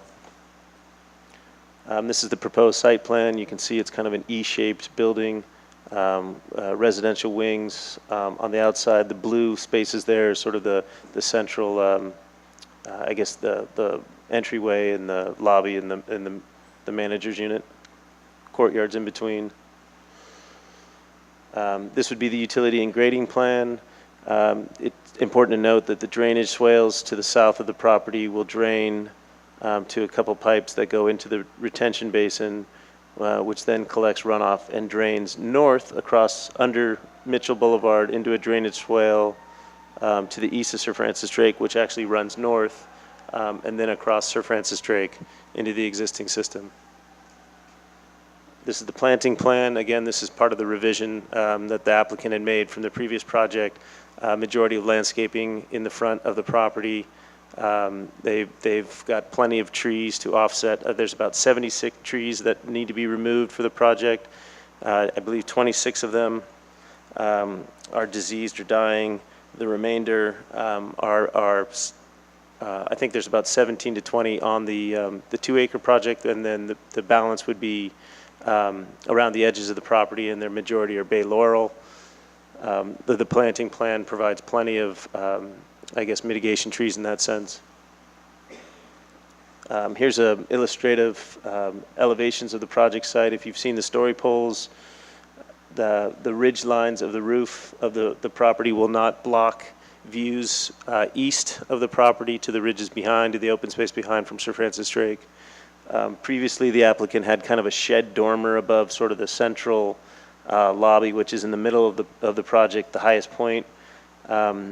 They've since changed that, so it was originally 40 feet tall. They've changed that now to 38.7 by including a gable roof. You can see that in the sort of the upper image. Here's sort of a diagram explaining sort of the red line above grade is the 28.5 feet height requirement in Fairfax, and you can see that middle wing is sort of that highest point. But again, as the building's designed, as you look at it from Sir Francis Drake, it appears to be sort of in a similar plane. It doesn't project up, block ridge lines. I'll talk real quick about the environmental review. We previously prepared an initial study pursuant to CEQA, which included mitigation measures and mitigation monitoring report plan. That was published November 30th, I believe, for a 20-day period. There was an original public hearing in December 15th. Based on public comment there, we extended the public comment period to January 4th. The applicant has since revised the project. As the zoning change has been also included, we recirculated the document once again. That occurred March 29th. We circulated it for another 20-day period. The 20-day period is because there are no sort of public agencies that have permit or approval authority. It's interesting to note that the previous iteration of the project and document, we received many comment letters, with the majority of those being about process and about the PDD and about the PDD streamlining. And so as we began to respond to those documents, obviously the process changed here in town. And so when we made those edits to the document and recirculated it, we received actually no public comments on the second document. So there's no public comments as part of this version. There were public comments on the previous version, but we've not included those so as to not to confuse anyone. Actually, you can go back. So again, the initial study reviewed the various items in the CEQA checklist. There are mitigation measures for air quality, cultural resources, biological resources, aesthetics based on light and glare, geology and soils, hazardous materials, with regards to demolition of materials and asbestos. Again, hydrology, water quality, noise, transportation and traffic. There is a mitigation measure that requires a two-way turn pocket on Sir Francis Drake to access the project site, and tribal cultural resources. We have consulted with the tribe. We've had a couple of discussions in the last month, and we've effectively closed the AB 52 consultation period. The tribe has asked for an extended radius for an archive query, which the applicant is preparing, but the tribe has let the town know that they've effectively closed that consultation period. There is a mitigation measure in the document that requires the applicant to do some pre-construction surveys with the tribe notified or involved, just to make sure that there are no unknown or unforeseen underground cultural resources. Again, there's an MMRP mitigation monitoring report that's part of your document. It's part of the resolutions. That basically is the document with which the town and the applicant enforce those measures, and what's the timeline for doing so, and what are the protocols, and what happens if they don't do it. Again, in the recirculated document, there were no new impacts. There were some edits and some revisions based on new information or more defined information, but no new mitigation measures and no new project impacts.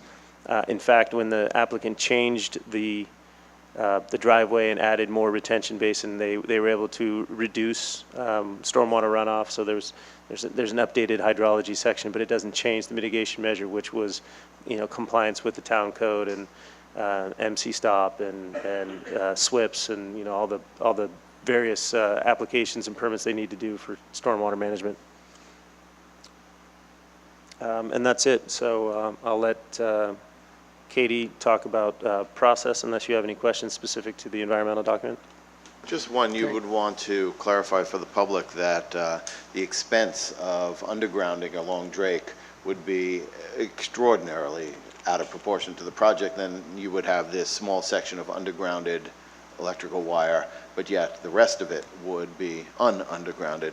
And although I'm sure PG&E's program is not as robust as it was back in the day when they undergrounded so much of our downtown, I do understand that they continue to have that program, and that we have sequestered a smidge of money should we ever want to extend our undergrounding past the downtown where we have no wires, all the way out to the western part of town. Any other questions from the council? Just a couple of quick questions for clarification.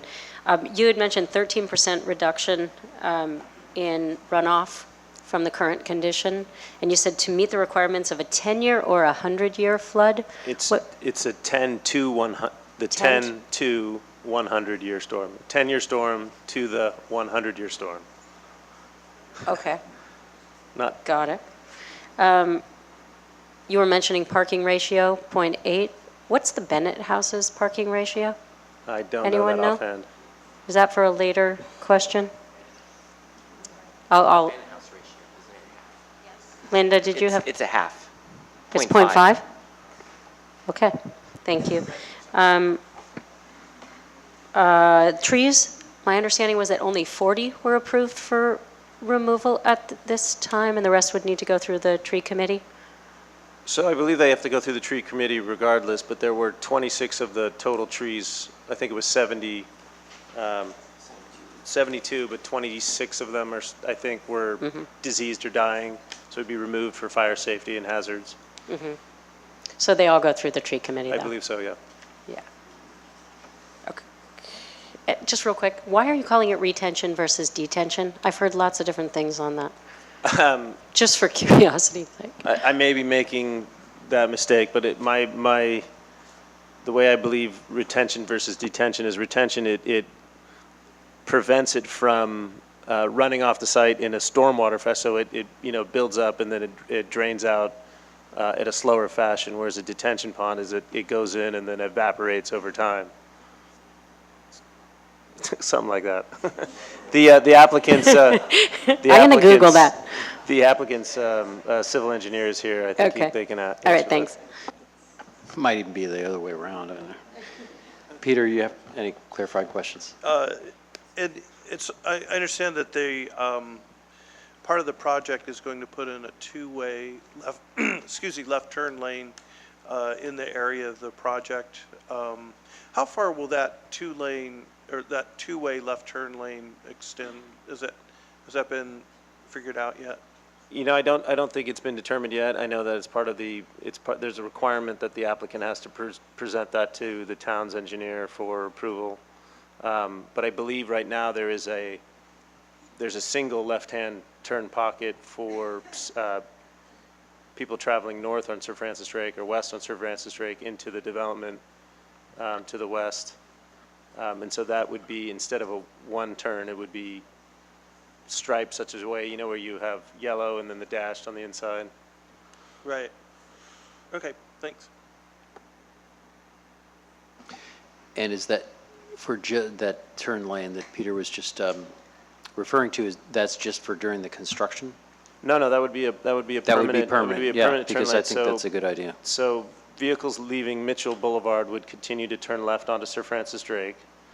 But vehicles traveling west or north on Sir Francis Drake would get into the turn pocket to turn left into the multifamily residential.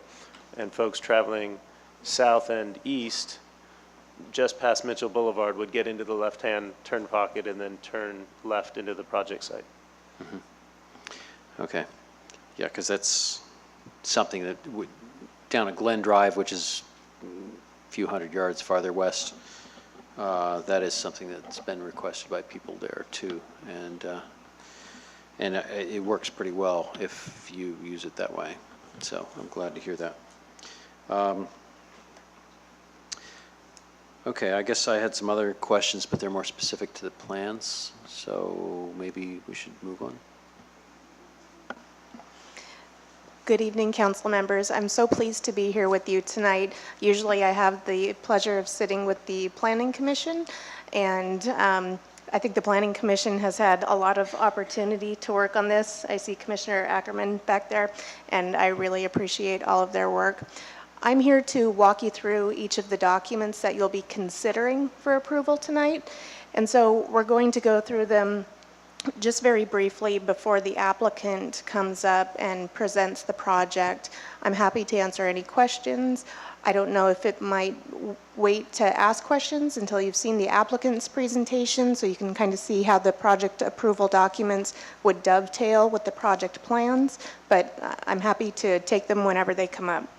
So if I could direct your attention to the attachments that were included with your staff report. And for members of the public, there should be copies available in the back as well as online.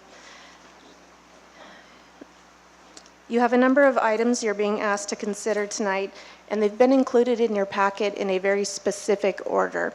Particularly, the first item is a resolution looking for approval of the mitigated neg deck and adoption of the mitigation monitoring plan or program. That has to be the first item that you consider because none of the other actions can be taken until the CEQA is addressed. So we will look for your consideration of that item first. Specifically, that document says that you've had a chance to review the mitigated negative declaration, and you approve it, and you're adopting and imposing upon the applicant the requirement to fulfill the mitigation measures that are attached as an exhibit. Our colleague Sarah Osowitz is here. She has worked closely with Sean Kennings to prepare the MND and the mitigation monitoring program, so she can answer questions on that if you have particular CEQA questions for Sarah. The second item is the general plan amendments that would be necessary to approve the project. As Garrett discussed, the general plan has long contemplated the use of 2 acres of this site as a senior housing program.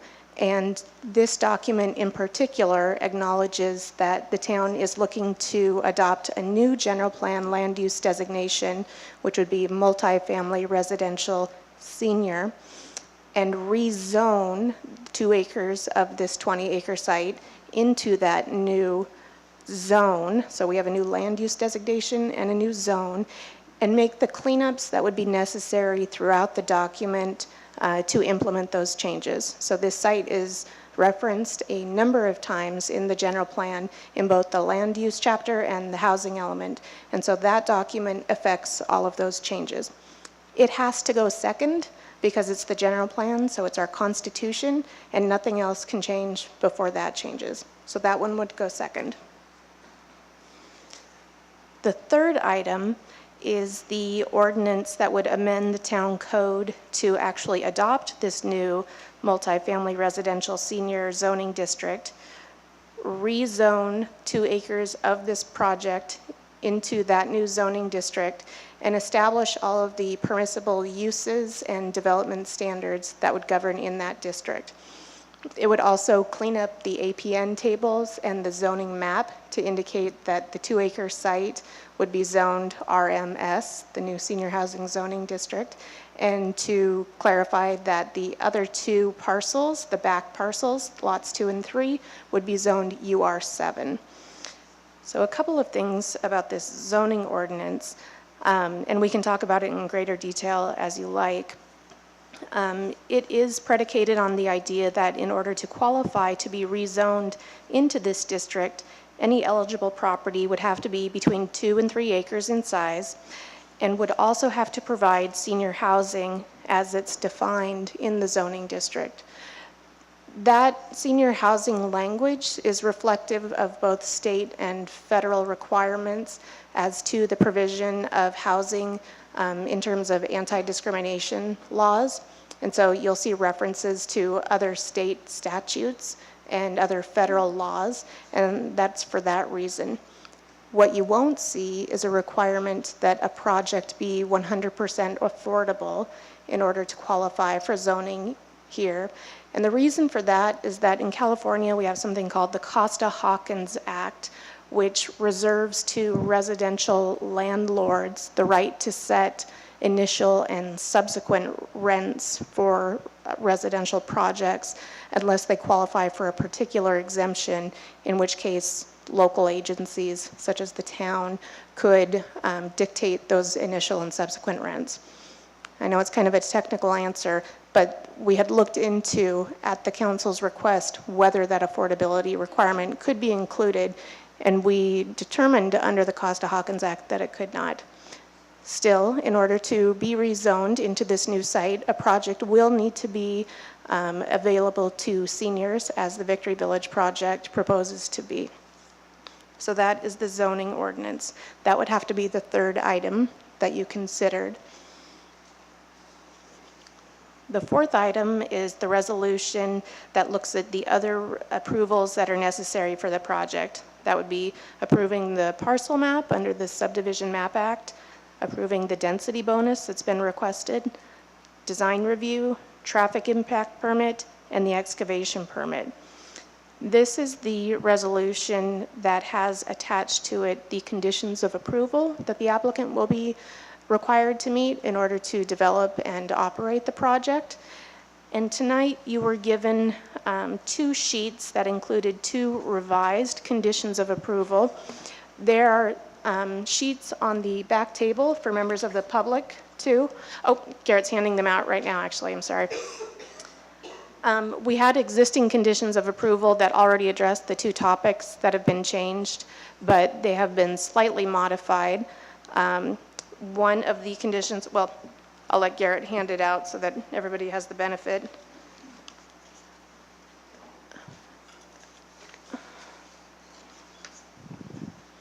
Oh, we can talk through them. The first condition that's been modified has to do with the density bonus. And at the last meeting, the town council had indicated that you would be interested in knowing whether the applicant was willing to grant the town an assignable right of first refusal to purchase the property at the end of the 55-year affordability term. And the applicant has indicated that they are willing to grant the town a right of first refusal to purchase it. And so that's documented here in revised condition number 28. And the second revision, I don't have a copy of, is actually to number 3, right up front. And that has to do with the mitigation monitoring and reporting program. And it just provides that in the event of the transfer of any portion of this 20 acres, the relevant obligations of the mitigation monitoring and reporting program will either automatically transfer to the new owner of the property, whatever might be transferred, or the applicant and the town will negotiate a way to ensure that the relevant mitigation measures are otherwise carried out. So we've just added that to make sure that in the event that there is a transfer of any portion of the property, none of the mitigation measures get swept aside or otherwise fall through the cracks concurrent with the transfer of title. So those are the two changes to the conditions of approval. Those are all the documents you are being asked to act on. You're also being asked to authorize the town manager to complete the final negotiations and execute on behalf of the town the agreements that come with approving a project like this. Those include an indemnity agreement whereby the applicant agrees to take on some indemnity obligations for the town's work on the project, a standard agreement for this type of project. A subdivision improvement agreement, so the applicant understands the full extent of the subdivision improvements that the town will be looking to them to complete, and a density bonus agreement which memorializes the terms of the affordability of the units, the length of time that the units have to remain affordable, and that right of first refusal that we just discussed, among other things. So those are documents that might have small changes here and there, depending on, what happens tonight and just how the final conditions work out. And so it makes sense to authorize the town manager to negotiate and execute those so that those move forward and you've had a chance to consider and decide if you want to approve the project. So those are the documents that you've got in front of you.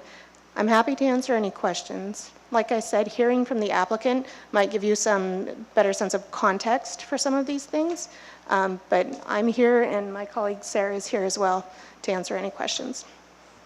Nevertheless, are there any clarifying questions at this point for Katie? Yeah. Yes, Peter? Katie, in order to authorize the execution of the project agreements, do we need to pass a resolution, an additional resolution tonight to authorize execution of the project agreements? Thank you for the question. No, you can just do a minute order and just verbally authorize that, and it will be noted in the minutes by the town clerk, and we'll operate under that. Okay. No other questions from up here? Okay, well, maybe we should hear from the applicant.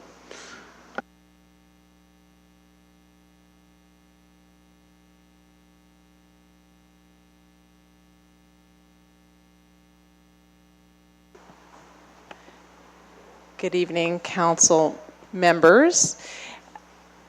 While Rick gets our slides up on the computer, I'll introduce myself. My name is Alicia Klein. I'm a Senior Project Manager with Resources for Community Development. I've seen you before. And we were selected by Christ the Victor Lutheran Church about 5 years ago to help them bring their vision to life for creating a legacy on their property for the community, and that being in the form of affordable homes for low-income seniors. And joining me tonight are several members of Christ Lutheran. Can you say hi? Okay. And the other members of the design or the development team are architect Rick Williams and Pam Good from Van Meter Williams Pollock, our civil engineer Mark Hale, who can answer all questions relating to water, hydrology, things of that nature, and tentative map, and our landscape architect Peter Arnold from Abbey Arnold. Thank you guys for coming tonight.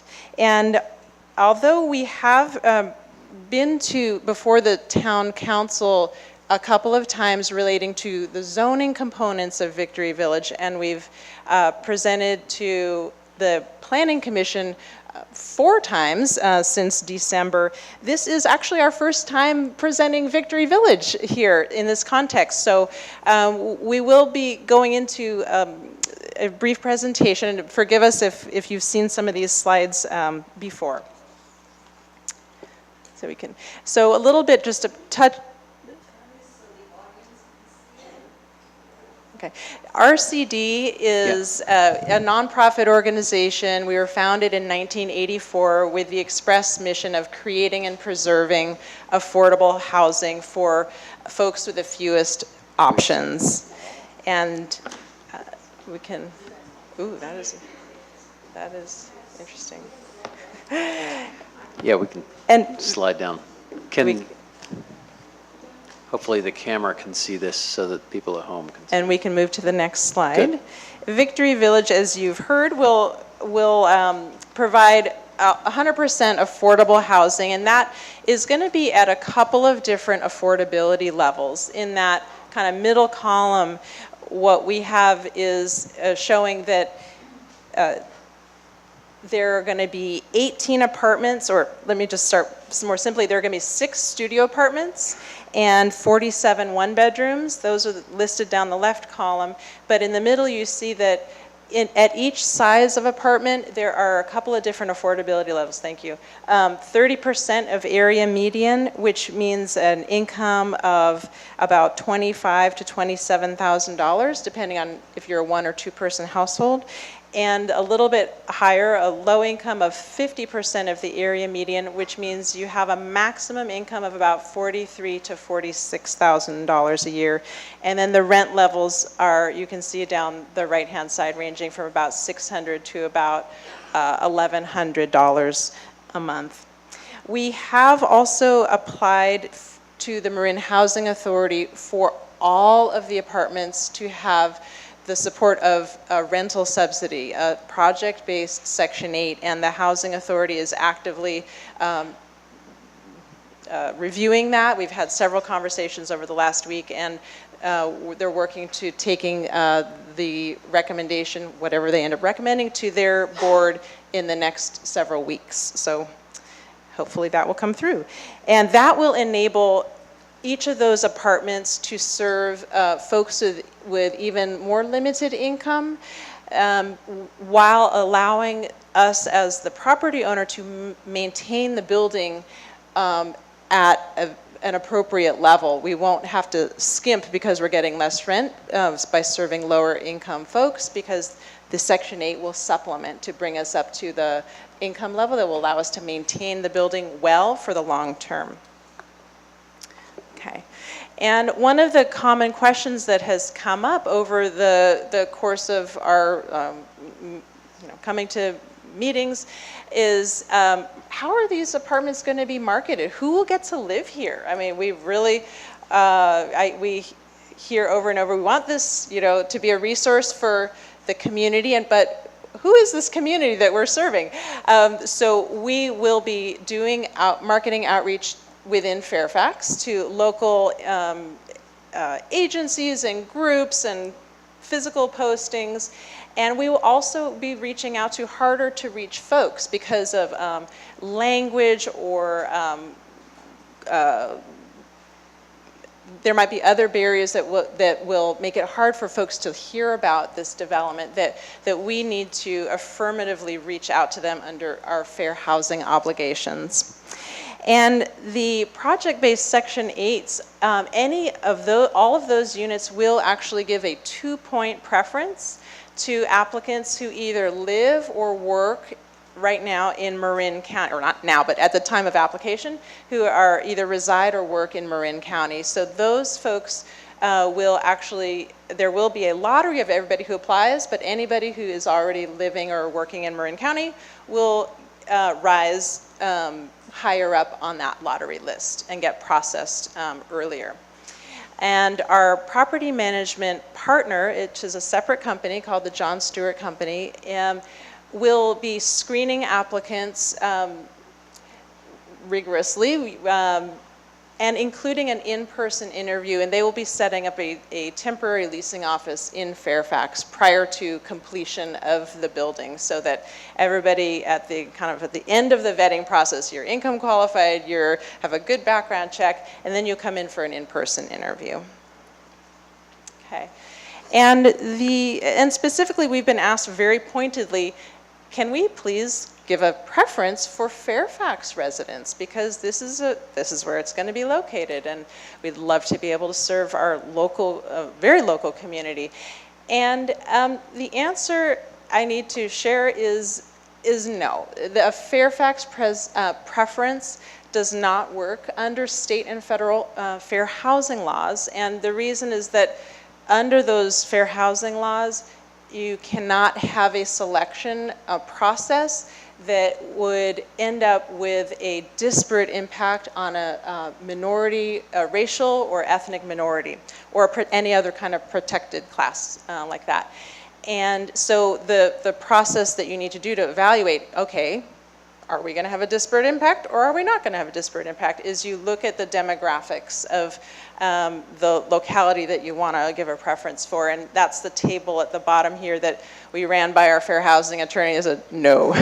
That's not going to, those facts do not give us a situation where giving a Fairfax preference would not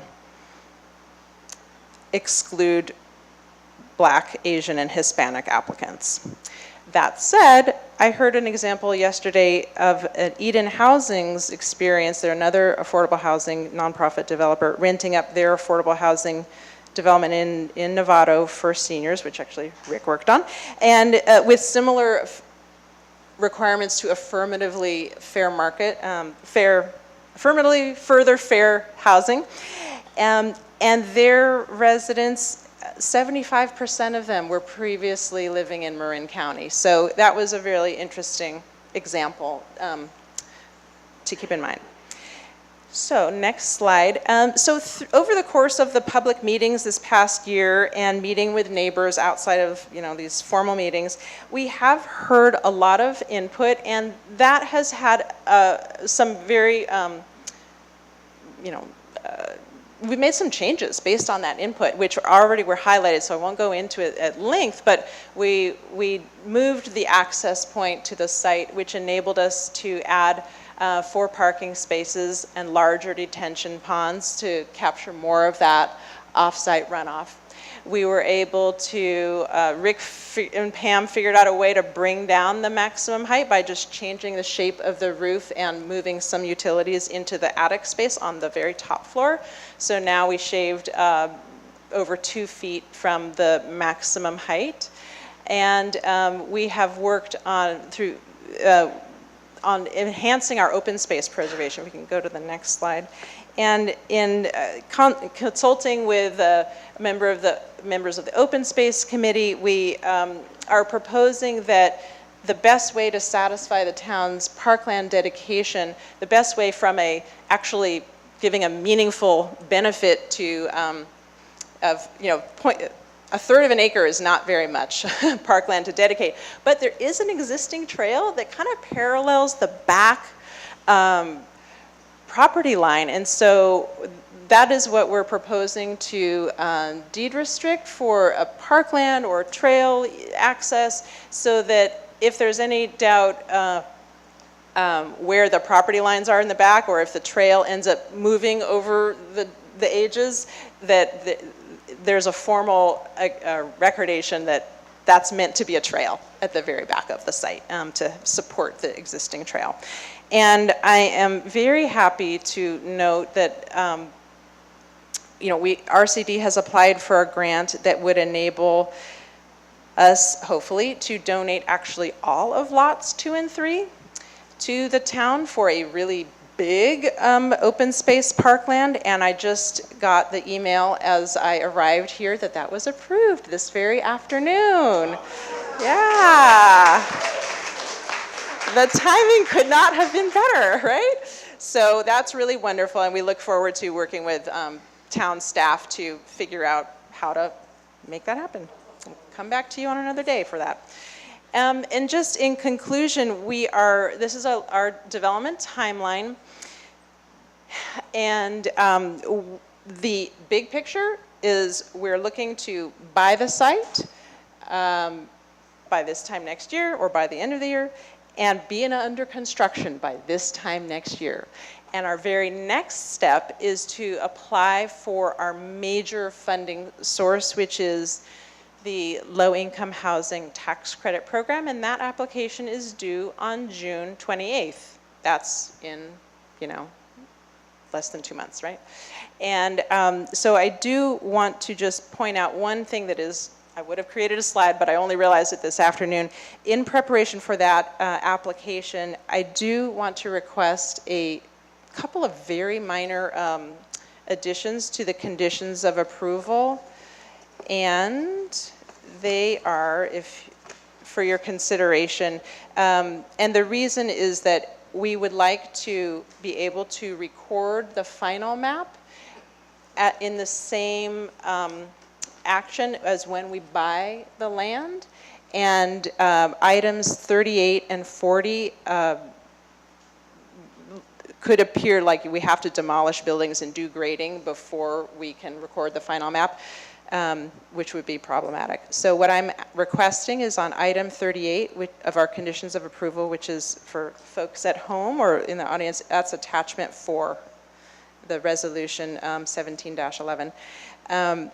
Item 30 is demolition of existing buildings. So what I'm asking is, it says permittee shall, and I want to insert secure permits to, and then the rest can stay as is, so that we could have the permits ready to pull in the same time as recording the map. And then on item 40, which is regarding grading, I am asking to insert 2 words at the beginning of that paragraph, which are design of, and then continue the design, so that design of the grading work shall comply with town code requirements, but we won't have done and performed the grading yet. It will be subject to the infrastructure agreement that is one of the conditions. So with that, I really appreciate your consideration, and if the items are approved, we will be able to apply for tax credits and be welcoming in our first residents 2 years from now. Thank you very much, and I'll turn it over to Rick for the design presentation.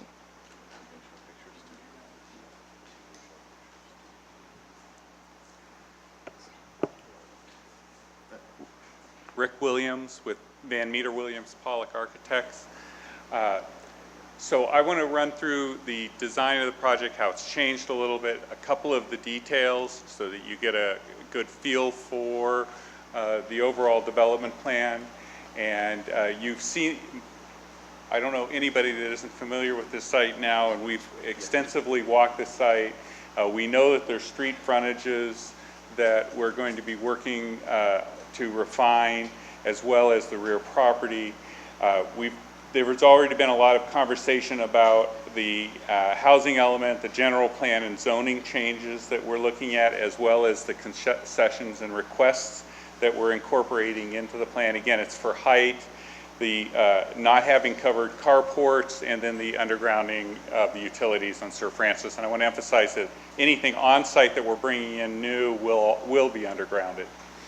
The proposed site plan, What we've really done is tried to focus all of the development within the area that's already been impacted by the previous school and church property. So we're staying within a footprint in the previous lines. On some of the other images were really lines designating where development has already occurred on the site. So we really tried to focus the footprint on the lower, on the smallest area possible. We have 2 courtyards here and here. One will have community gardens, vegetable gardens, etc. The entry to the space in this area here and all the common areas are really in the center, so they're easy access. We also have an entry off the back for the parking area in the rear. The residents will be able to enter here. The secure and front door entry is really at the lobby. And then we have an elevator down at the other end, which allows the residents to have an easy access off the front of the building, walk down to the street, cross it, and go to the closest bus stop. So we've tried to allow for easy access at each of the locations, at each of the levels along the sloping site that slopes about 10 degrees, 10% grade from the street up the hill.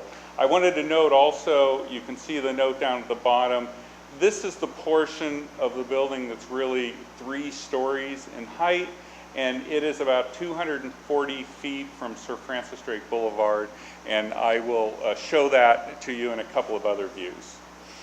This is that view of the entry, and this is the new view of the residential courtyard. This is one of the residential gardens areas, and this is the other here. We have accessible parking in each of the different parking areas, as well as in the rear portion we will have we will have wired a couple of the parking spaces to be able to incorporate electric charging vehicles in the future.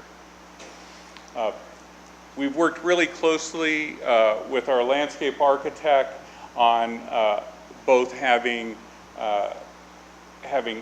great gardens and great spaces for the residents, but also incorporating kind of a natural feel to the landscaping. This is a similar development where this is a very large swale at the front of the building, and this area becomes a wildflower field basically in the front. So we're taking some of the same ideas and strategies from that. All of the new planning will have native species and drought tolerant. We're going to have water efficient irrigation.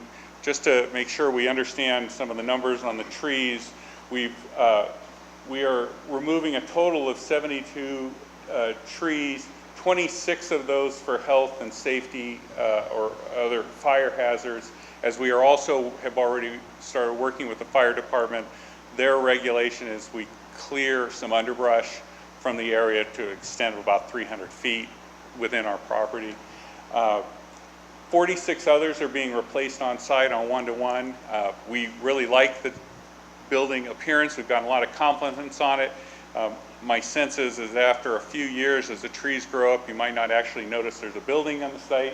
But we have also gone through and had approvals of all of the tree strategies, the removals of the trees and the replacement of the trees with the town tree advisory committee. So the part that most people will see the most will be the frontage. This is the existing frontage with the access drive off of Mitchell Drive. There are easements, and some of the frontage is actually owned by Cannon Village, right adjacent. So this is actually part of their property. This is the property line here, and this is the other property line. So if we go to the next slide, this is now that property line here and here and here. We will have our new access drive in this location. We have our new utilities connecting in Sir Francis Drake. And then we also have our stormwater, which will have improved the drainage that's currently along the parking lot. We'll have a new inlet. Some of that water will be going to our detention basins and our retention area and stormwater treatment area. Other pipes will be connecting in and go underneath Mitchell Drive and extend into the rest of the existing system.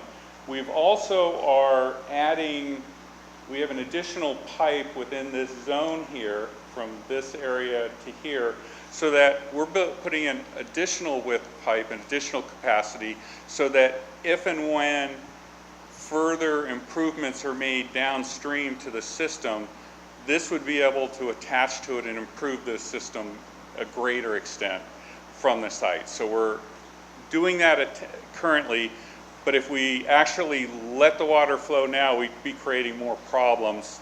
So we're going with a 13% improvement, but we're building in additional capacity in the future if, in fact, other improvements are made downstream further along. So that's our strategy on that. So we're making improvements with new sidewalk. We're going to still have the bike lane. There will be other improvements in the middle of the street that were mentioned previously to allow for the extended left turn lane for both sides along this area. I didn't bring a specific slide on that today.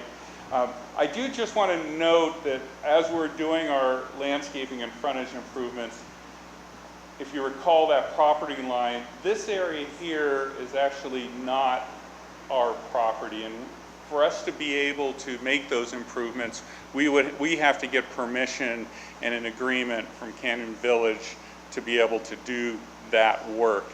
And they have not responded to our requests so far. And so we have a plan to do that, but unless they actually give us permission, we're not allowed to do some of that improvements. We'll do the best we can working with them, but it's not something that we can take on ourselves without them agreeing to that. So I just want to make clear we will do the best we can on that. How can we help? If, we've already approached them. We have already previously we requested other ways for us to be able to make our utility connections that were beneficial, but until they, as a organization, respond, we aren't under control of it. I'm thinking, Garrett, you'll make a little call to them and move this across? So, if I can I'll continue on and maybe then we can refine any additional questions. So this is the original view as we started the project, and there have been improvements in the past in this area. If we go to the next slide, everyone has probably seen all of the story poles that have been up. This portion, I want to call attention to it, was the shed roof portion that we've modified in the design. This is where it is in this image here. So we're going to be making new improvements, new sidewalk, new curb gutter in this area, continuing the bike path. So it'll be a safer area for kids to be able to walk. This is the new driveway connection. This is the existing drive at Mitchell Drive. This was our original view. This is our stormwater retention area here. If we go to the next slide, you can see that this is the modified area. Important to us was the stepping up of the hill and making sure that our ridge line, that our roof line did not project above the ridge line. And we also studied that from interior to the site, from the parking looking back out, to make sure we didn't obstruct the ridge going in the other direction. And we had shown that in other presentations previously. What's that? Yeah, you can go back and forth once or twice. People like to see that. Those are the shifts and changes that we've made. See, isn't that fun? I like doing that too.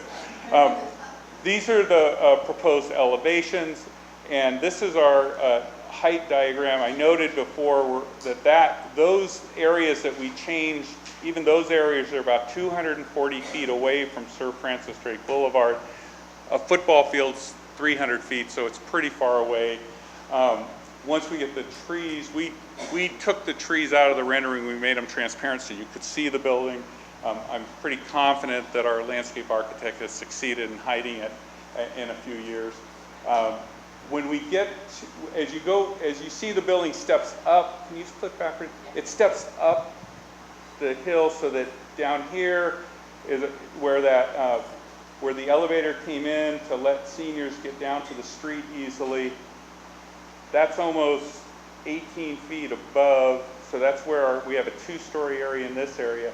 And it's really this area here that is our limit to really the three-story building that actually appears to be a three-story building in that portion and steps down. And that's where we're projecting up above the 28.5-foot height limit, and that's why we're asking for the concession on that portion of the building, really. This is it in greater detail. We revised it.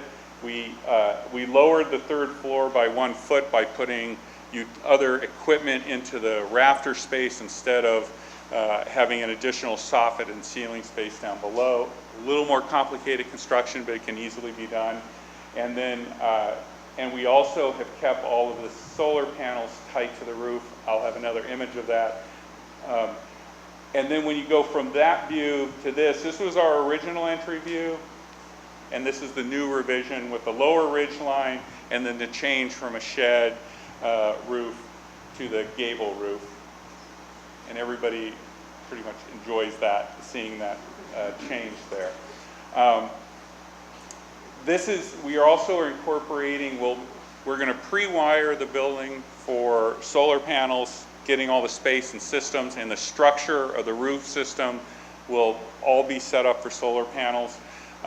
We're hoping that we will have all of the funds needed to put those in right immediately into the project, but those grant programs change literally monthly, but we will be working on that. One of the things I wanted to emphasize is that they are in plane with the roof. They don't stand out at an odd angle, so they're really integrated into the overall building design. We already have a preliminary design and a bid from a solar company, so it is our hope that we will be able to bring the project in and have the funding to achieve that throughout the project. But that isn't the only sustainability feature. Stormwater management is important to us. We have a very large bike storage area because contrary to popular opinion, many seniors do ride bikes, and I saw many of them today riding down to the park tonight. We have community gardens for the residents to really actually create their own kind of internal food program, and we build as many facilities for gardens as we can because the seniors really enjoy them and it's part of their community. But we're also creating a very energy efficient building. We're going to be continuing to analyze this building for net zero opportunity as we develop the overall project. But as you create a very tight building, you also have to worry about indoor air quality. And so we also look at every material that we use, recycled or not, within the building to make sure that we don't have off-gassing and that we have high-quality indoor air quality as part of the overall strategy for the seniors that do spend a good deal of time inside. But I think that this particular site, with all of the features and all the amenities in it, and that it's just a fantastic site to walk around, we feel that it's going to be a wonderful place for residents to live for many years to come. That's our synopsized version of the presentation. If you have any questions for us, we would gladly answer them. We do want to emphasize one thing, and I'll re-emphasize it again maybe, and that is if the funding is extremely competitive and it doesn't happen every month. We have an application deadline in June, and if we can't hit that deadline, then we're going to be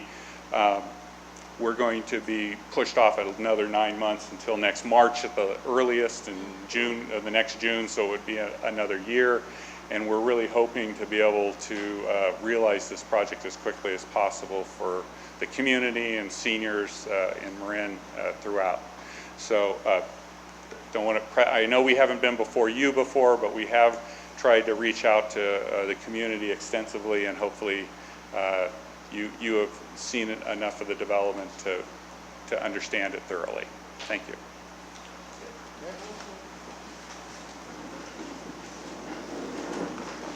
Maybe we should take. John, I have a question. I'm sorry? John, can we do Yeah. questions? Yeah, Renee, What do you I just have had a question? I just had a question. As you were mentioning, that'd be great. As you were mentioning sidewalks, can you tell me the distance, how far do you expect the sidewalk to improvements to extend? Just for the space in between your new driveway entrance and Mitchell Drive? It will also extend out to at least the frontage of the property line, which almost goes down to the next driveway, which is is it Seventh-day Adventist? Jehovah's Witness place? Oh, okay. On that side. Okay. And then the crosswalk that's Yeah. at our place, and then we will, we also will be creating a new handicap accessible crossing Beacon? at our, at Mitchell Drive. The crossing, the flashing beacon?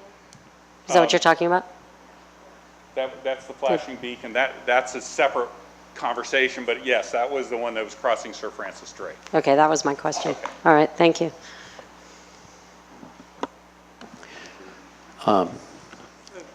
Any other questions? And I've also got a request for a break before the public thing. But, Peter. Thank you. I had a few questions. I missed something. What portion of the project you were discussing you would need to seek Canyon Village's approval of? I missed that part of what you were discussing. So at the very, there's a kind of an odd angle to the front of the property line that we're going to see in a second. Yeah, so maybe, do you have the pointer? So our frontage directly on Sir Francis Drake is really just pretty hugs tightly around the driveway. And then there are these two kind of triangles, almost like a little hourglass, squished hourglass that is shaded lightly green, that we would like to do landscaping and beautification on, but is owned by Canyon Village HOA. And I don't want to make it seem like they're being intransigent. We have presented a different proposal to them, and that didn't go anywhere. And so we need to renew our outreach to the HOA to make this request. So I don't want to make it seem like they're dragging their feet on this, because we have not had that particular conversation. Sure. That may be a piece that falls into place, and perhaps you could work out some kind of landscaping easement. Yeah. I'm curious about the solar panels, and I applaud you for putting the infrastructure in place. It's much easier to do as part of new construction rather than going back to it. Do the individual apartments, do they have their own utility meter, or is it one common meter for the whole project? There will be both a common meter for the common spaces, but for electricity, each apartment will be separately metered. And we certainly will, we need to achieve a very high efficiency, and so we are hoping to be able to afford installing the solar panels as part of the initial construction. Would the residents enjoy the benefits of the solar, or would that kind of go to That's the common something that we areas, need or? to, we're in the process of selecting an energy consultant right now, and we're going to be evaluating all the different possibilities of, typically we can cover a lot of the common load, whether there's enough roof space at the right angles to be able to, and it's very costly to offset the residents, but that's something we'll be evaluating. Sure. Yeah. And I would like to also encourage you to do more, maybe there's some funding that you can get too to facilitate this, but as much as possible, if you could increase the infrastructure for plug-in cars, only two spaces, that's a pretty small percentage compared to what all the market trends are showing, which is that by 2025, as much as a third of new cars could be plug-in, either 100% electric or some kind of plug-in hybrid, and that over the life of the project could accelerate quite a bit. So obviously it's not something to make as a condition of approval, but I would just personally really encourage you to do whatever you can to, pre-wire or whatever you can do to prepare for that infrastructure, much like the roofs for solar. And then on the two-way left turn pocket, I went out there and I looked at it, and I think that might be a real betterment for that whole stretch of Drake, the entrance to Canyon Village, as well as the condo project across the other side of the street. I mean, that whole area might benefit from, an enlarged two-way turn pocket. And, that's not something I would dictate as a condition here, but, to the extent that you can expand that to, obviously, if it pans out that it's useful from an engineering standpoint. But you might, just a suggestion, you might want to look at expanding that so that the whole area might benefit from that if traffic studies and so forth warrant that. So Duly those are noted. all my questions. Okay, go for it. It just seems as though this is the time, since you guys are here. Lots of concerns have been raised through this process about transportation, about shelter, bus shelter. I know that we're not going to reorganize Marin Transit schedules right now, but I'm just curious as to how you guys are thinking. I know there's been talk about some kind of contracting with Whistle Stop, but in terms of the bus shelter, is that something that you guys are looking into? And how can we participate in making sure that that happens? Yeah. We definitely want to make the crosswalk safer. And so that's that's what we're prioritizing, is getting across Sir Francis Drake safer with the flashing beacons. A bus shelter, would we love to install bus shelter? Yes, we would love to. If in the financing scenario where we were applying, right now our financing does not support that. It reduces our competitiveness and in a very, very, very competitive environment. And so I am afraid that I don't see the ability to fund that at this point out of the affordable housing financing. If the environment changes and there's a bigger pool for affordable housing and sustainable communities funds, which is the state's cap and trade funding to reduce greenhouse gases, but has a pool specifically for affordable housing next to transit lines, then we would definitely be doing exactly that and doing as much of that as we could and wanting to partner with the town. So if that scenario becomes more of a possibility, we'll be coming back and working with staff and on looking into that. That said, we would love to be part of any community advocacy on improving transit service and transit infrastructure along Sir Francis Drake, and we think that bringing another 54 households, especially low-income households who have higher transit ridership, will help make that case that more frequent transit is needed. And in terms of any conversations that are in process with Whistle Stop? Yes, thank you for reminding me of that. Yes, so with Whistle Stop, we have begun exploring with them the possibility of a dedicated van loop that serves our residents to key destinations to help our residents get where they need to go to supplement the public transit offered. That this is not cheap. This is a very expensive proposition, and so we are, but we know it will be very valuable. So that's in process.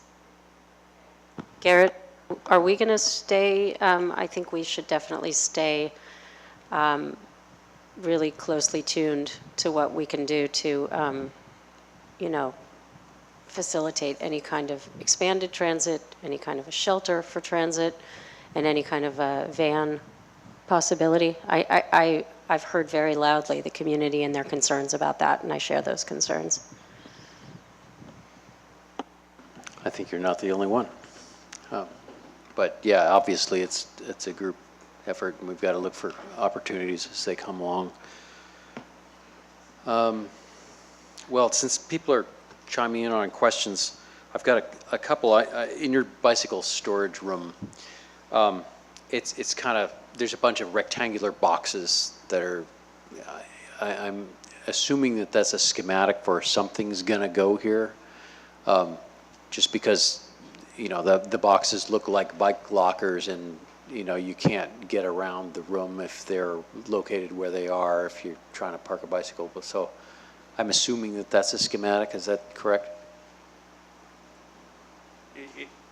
Yes, it is. It's a schematic. There's a couple of different, since this is indoors, we don't have to actually put them in separate boxes. Sure. But, so they are basically sets of indoor racks that that we can then maximize the amount of both security and space to maximize the amount of bicycles that we can provide there. Right, So okay. we lay that out very explicit when we get to greater detail, but we actually know how many bikes we can get in there now based on those schematic diagrams. Mm-hmm. Okay, well, that's good. Yeah, it's not designed yet, but it's, the locked room is for that. Let me see, I talked with Sean a little bit beforehand. There's a geotech recommendation for some debris barriers along, you know, there's 4 of them.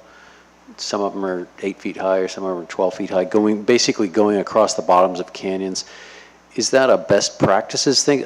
Basically, I haven't seen those anywhere before, and, you know, I think people might be kind of surprised to see a debris fence going across the bottom of a... Well, you'd actually be surprised because our engineer does work all throughout Marin, Mm-hmm.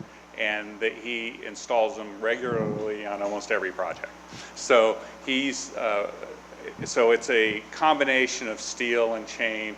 I think what really happens is that after a year, they kind of disappear within the landscape, and you don't notice them, but they're there. Mm-hmm. And they are strategically located where there have been, or we're anticipating that there could be potential slides. You know, we've done this on a number of developments in the past, some where we're worried about rocks coming down the hills and things like that. Mm-hmm. So it's a long term, they do get maintained, and if debris does come down during a winter event or something, then they get cleaned out. So they're placed at the lower end of a couple of locations where there's anticipation that there could be slides in the future. And, you know, one of the locations is just uphill from the roadway, from the new drive, and that's also going to protect the existing storm drainage so that it doesn't then redirect water into the street or anything like that. So we'll work we haven't designed those in complete detail yet. That is something we do during the construction document phase with the soils engineer who specializes in those types of fencing. Okay, thank you. Yeah, that's what I have. David, you have any other? I just have one other question. Okay, Peter has one more. If you could you reiterate the status of the open space and the grant application? That was approved, you have approved funding to purchase that from Marin Foundation, is that correct? Yes, the Marin Community Foundation Board met today, and I just got notified that they approved an additional grant amount that would cover the portion of our purchase price that is for the back 2 lots, and that would enable us to be in a position to be able to donate the back 2 lots. As open space or dedicated to? Yes. Okay. And, okay, good, thank you. Okay, I've got a bathroom break request or a 5-minute break. Well, it doesn't have to be. Well, do you want to just go? No, sure, we've been sitting here for 3 hours, but, well, you know, if you want to get up and continue on, we can just continue on. I don't care. You don't care? Okay, well, if that's the case, let's do the open comment, and if anybody needs to get up and go, they can go. Yeah, I'd like to open the public comment section of tonight's hearing, and if you'd like to speak, please line up along the side, and the usual rules, you get 3 minutes each, and please respect your the other people here and stick to your 3 minutes, and it'd be great. Thanks. Hi, Lisa LeBlanche, Fairfax, and I'm actually delivering some comments for Patty Brightman, who had to leave. And we want to thank very much the Planning Commission, the Town Council, and staff for doing the hard work that precedes doing the right thing. Many people support this project but cannot stay late and may not speak, so I'd like to ask everyone who's here and in support of Victory Village to please raise your hands now, if you could do that. Okay, great. So you can see that there's a fair amount of support, even though we've had 7 people whose support had to leave. You know, Victory Village is the right project at the right time, and Fairfax is the right place.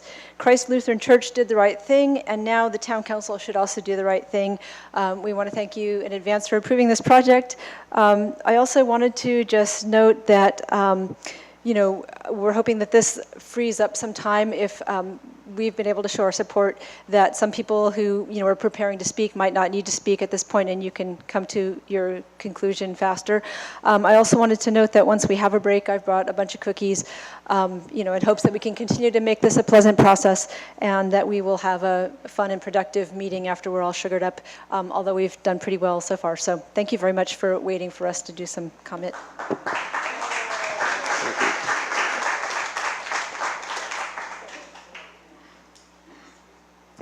Good evening, Council. Kiki Laporta, Glen Drive. Tonight, first I want to endorse what Liesl just said and thank everybody for being here tonight. I have been asked to take the place of a venerable community member in reading to you a letter from the League of Women Voters. Ingrid Weiss asked me to read this on her behalf because it was late for her. It's a short letter. Mayor John Reed and the Fairfax Town Council, the League of Women Voters of Marin County strongly supports the Victory Village Senior Housing Project and urges approval by the Town Council. There's no denying the need for senior affordable housing throughout Marin County, including Fairfax. Approving the Victory Village development would be another admirable step toward addressing that need. It is laudable that the project uses infill property rather than open land, and that the project's design is welcoming and environmentally sensitive, fitting well with the Fairfax neighborhood character. Design and environmental review for this project has been more than adequate. Due to the location and tenant composition, Victory Village should have minimal impact on traffic congestion, a major consideration in considering new housing.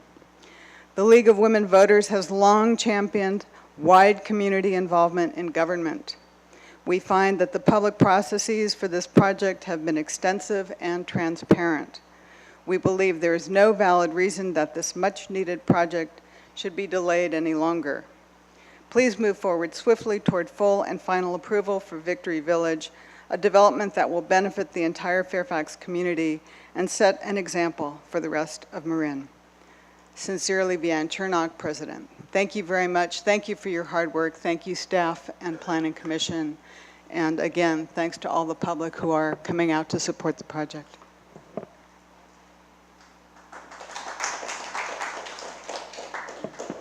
Good evening. My name is Bob Condoli. I'm speaking tonight for MEC, the Marin Environmental Housing Collaborative. MEC supports affordable housing that respects the environment and promotes social justice. The project you're considering tonight more than lives up to these values. We strongly we strongly urge you to approve Victory Village. I'd like to make 4 brief points. 1, this project meets a critical need. 2, it's environmentally friendly. 3, the ordinance amendment that you're considering establishes a very transparent process. We applaud that. And 4th, just a couple comments on housing preferences. First is to need. The need for affordable housing is critical and getting worse. Seniors are the fastest growing age group in Marin, and Fairfax population is aging more quickly than the rest of the county. In 2010, 17% of Fairfax residents were over 60. And by 2015, that number had grown to almost 25%. Further, 63% of these older residents have a physical disability. As we know, most seniors live on fixed incomes, and as a group, they suffer disproportionately from poverty. So Victory Village will go a long way towards addressing the need for affordable housing for seniors in this community. Further, the units will be fully accessible for folks with physical disabilities. Second, Victory Village is environmentally friendly. Brown space will be redeveloped, green space will be protected, natural resources and views will be protected, flooding will be reduced, and Victory Village will generate significantly less traffic than the previous uses. Furthermore, we'd like to say that we support the zoning ordinance amendment that you're considering. It gives you a much more transparent process than the planned district would have. The planned district presents the project in pieces over a long period of time. You never get to see the project as a whole. In this case, it's all right there on one night. Finally, we understand the argument for local preferences, but it conflicts with fair housing laws. Corte Madera faced this issue about 10 years ago when it approved San Clemente Place, a 79-unit affordable housing project. The town initially put a condition on the project that said that preferences would be given to applicants who lived or worked within 5 miles of the town limits. This was challenged on a fair housing basis. So the town entered an agreement whereby this opportunity would first be advertised in communities outside of Marin, including Richmond, Vallejo, Santa Rosa, and other communities. So it was advertised outside of Marin first. There were over 800 applicants for these 79 units.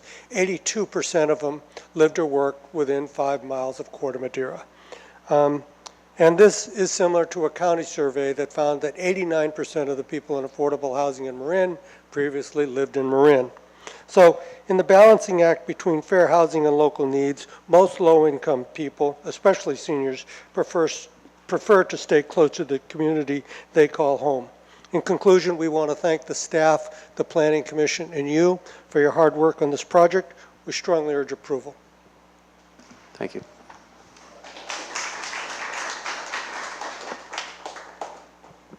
Hello, my name is Esther Rocha Statler, and tonight I'm here representing MOC, Marin Organizing Committee. We too support Victory Village, and we too thank you all for all the hard work that you're putting into this. Christ Lutheran Church has presented the town of Fairfax with this rare opportunity to build something which we are in dire need of, which is low-income, affordable senior housing. And it's an opportunity that we urge you not to miss. As everyone already knows and has said, we have a housing shortage in Marin, and skyrocketing rents make it difficult for seniors to stay in Marin near their families and communities. This will make a difference in that plight. MOC plans to take action in support of Victory Village, helping to get the facts out there to Fairfax residents and engaging them in the process. We stand behind Victory Village. We will work on its behalf, and we encourage your affirmative vote tonight.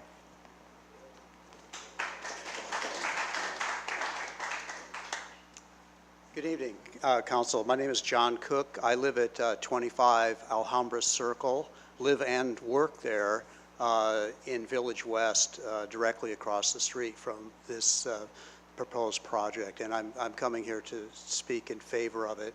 I have thought a lot about this. I was kind of on the fence initially when I found out about it.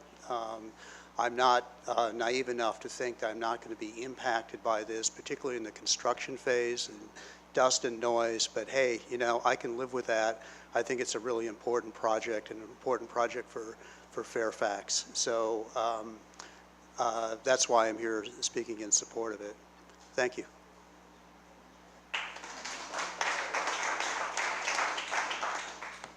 Hi, Jennifer Rinks, resident of Fairfax. I'll keep this short. I'm really proud of you all. It's a tough issue. There's a lot of other elected bodies in this county that have run away from the issue of affordable housing. And I'm glad that you're standing up here and you're actually really wrestling with this, and that you've had a process that's very transparent, long, maybe even a bit long-winded, but hey, that's okay. We're getting there. So I just really wanted to thank you all for that and your continued efforts for this. And this is the Fairfax that I know and love. Thanks.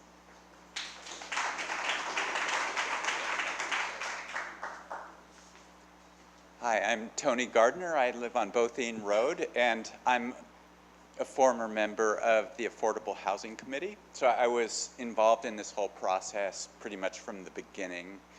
And I'm just really happy that it's come to this point, and I really am happy to help push it through. So I hope that you'll vote for this.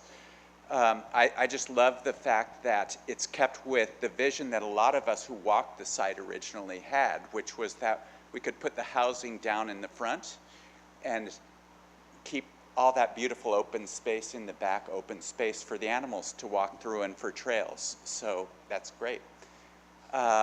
This is, and it's such a Fairfax project. This isn't, I mean, this whole thing came from the community right from the beginning. So I urge you to support it. Thank you. Thanks.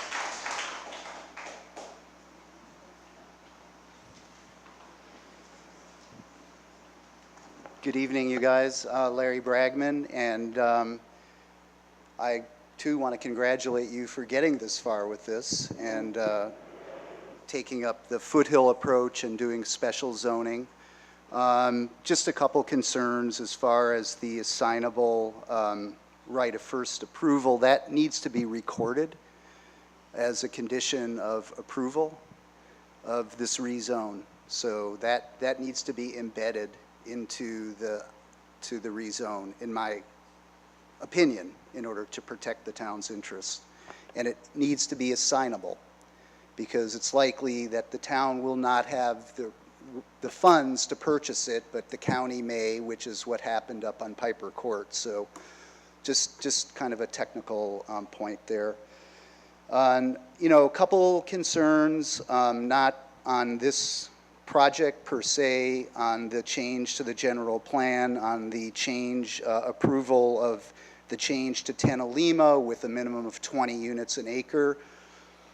I mean, I think you're creating a little bit of a problem for yourselves. I mean, I would have changed that language to up to 20 units. I know that may not be up to HCD snuff, but that's a very geotechnically constrained site. It's right on the creek. There's some steep creek banks. I would take a look at maybe considering changing that particular clause in the general plan that you've got before you. The approval by the Marin Foundation to, you know, finance the purchase of open space is a real coup. So that is, you know, that's a great thing for the town. As far as sustainability, I think we can do better than the town code requires. We probably can retain more water on that site than we're required to do under the town code. So I would consider taking a look at that once this plan really starts coming to fruition. And one other point on sustainability, wearing my other hat from Marin Municipal Water District, there is a gray water ordinance requirement now in the County of Marin. So the project is going to have to incorporate gray water. So that could be gray water from the washing machine, laundry area, all the way up to recycling plumbing, putting in purple pipes in the plumbing. But that is a requirement now in the county of Marin, so it's something that the architects and the builders are going to need to take into account. So I think I'll leave it with that. I do think it reflects some of the best ethics of Fairfax to go forward with this, the ethic of tolerance and inclusiveness and leadership. So I congratulate everybody really for bringing this far. I hope as this goes through design review, there's going to be meaningful conversation about the final design and the final finishes on the building. So I'm assuming we've reserved that, even though it's been somewhat economized in the new zoning ordinance for senior housing. So with that, I bid you adieu and congratulate everybody for getting it where it is. Thanks a lot. Thanks. Just respond to one point Larry raised. You want to save it to the end? all right. Let's let the public. Miriam Weinstein, Oak Tree Lane, low-income renter. I wish I wasn't going last, truly. I'm so excited about some of the sustainability things they were talking about tonight, especially the indoor air quality. I founded the first green building group in the Bay Area, other than the one up in Sebastopol. So I was at this in the early 90s, and this is really nice to see. I like so much of what happened tonight. My question, and I like the fact that they now have 2 points for Marin County people. And God help me if I'm going to say something pro-good about the Trump administration, so please don't boo me. But my concern still is the Fairfax preferences. And there's now a housing, the HUD secretary is utterly, inexorably opposed to these kind of preferences. He calls it social engineering, and Ben Carson does not like it. And I'm just hoping that there may be a consideration, because I know that Marin County is totally on board for it, and the Marin Community Foundation is totally on board for it. But since only Marin County and Scarsdale, New York, have these voluntary compliance agreements with the federal government, likely no one there knows about it.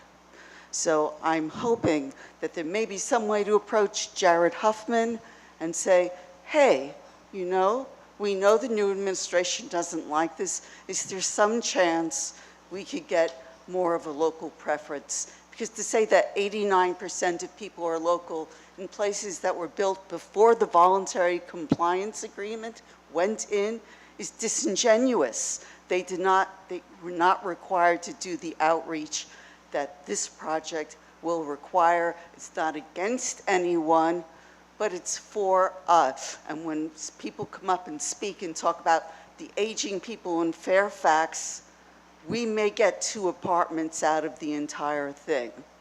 If you just do the math, proportionally, Fairfax people will not be getting in, even with the extra 2 points. It may get some extra Marin County people in. So I mean, I'm really loath to say, let's call up Ben Carson and ask for something from this administration, but I would like to see us make some effort at getting that Fairfax preference. Thank you. Thank you. Thank you.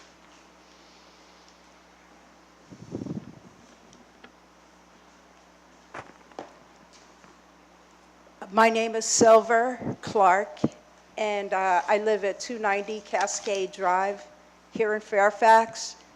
I'm a homeowner, and I'd like to, this is way past my bedtime, but I'm going to speak up by saying and thanking you, the town council, and the staff of Fairfax for putting forth this facility that is beautiful, and from the point of view of being a disabled person and a senior citizen, that's me, both of those, it's a fabulous facility. I could tell it would be easy to walk around. It's green. It just flows with the rest of Marin.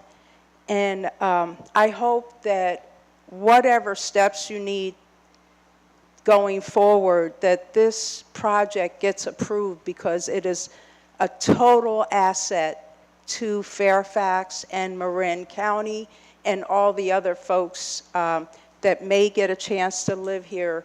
It's just such a benefit, and what a gift to the community and also to the planet. It's a beautiful facility. I hope it's a victory for Victory Village, so thanks.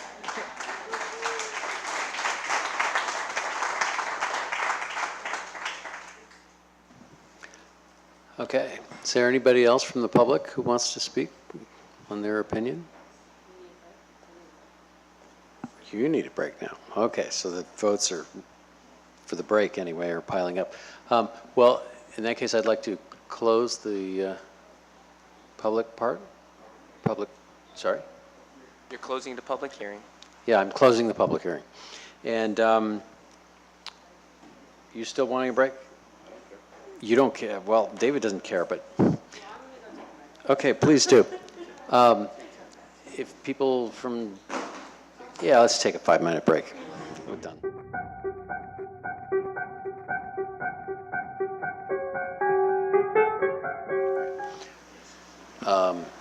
Okay, I'd like to call us back to order here after our cookie break. And so we are back here. Are there any further questions from the council? Let me jump in. Katie, you have some thoughts you want to share with us?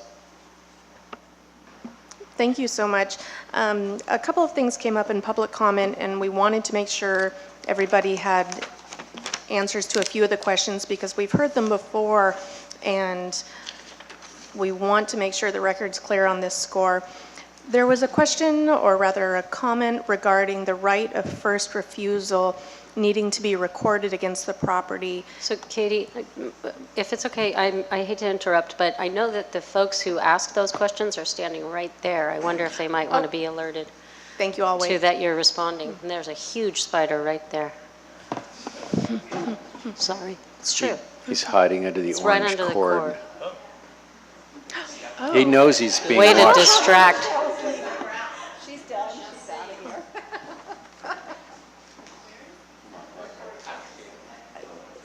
Live and let live. Oh, all right.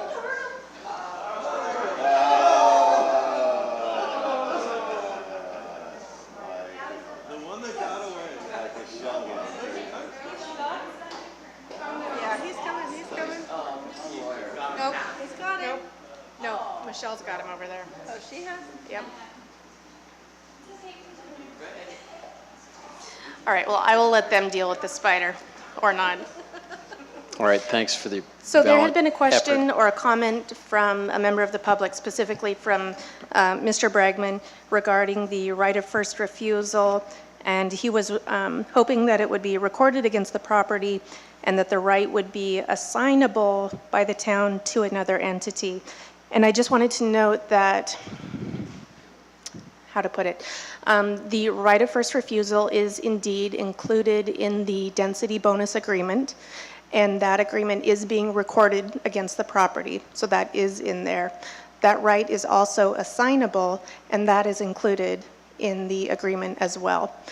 In addition, your conditions of approval, as modified, specifically include a requirement that an assignable right of first refusal be recorded against the property. So we've addressed that in 2 places, and I just wanted the public to be aware of that. So that's number 1. Let's see. Number 2, there was some concern about the density for the 10 Olema site, and I could be mistaken, but I think that comment arose in conjunction with Exhibit B to the general plan amendment that you have in front of you. So if you want to take a minute to pull that out, we can have a look at it together. Where is mine?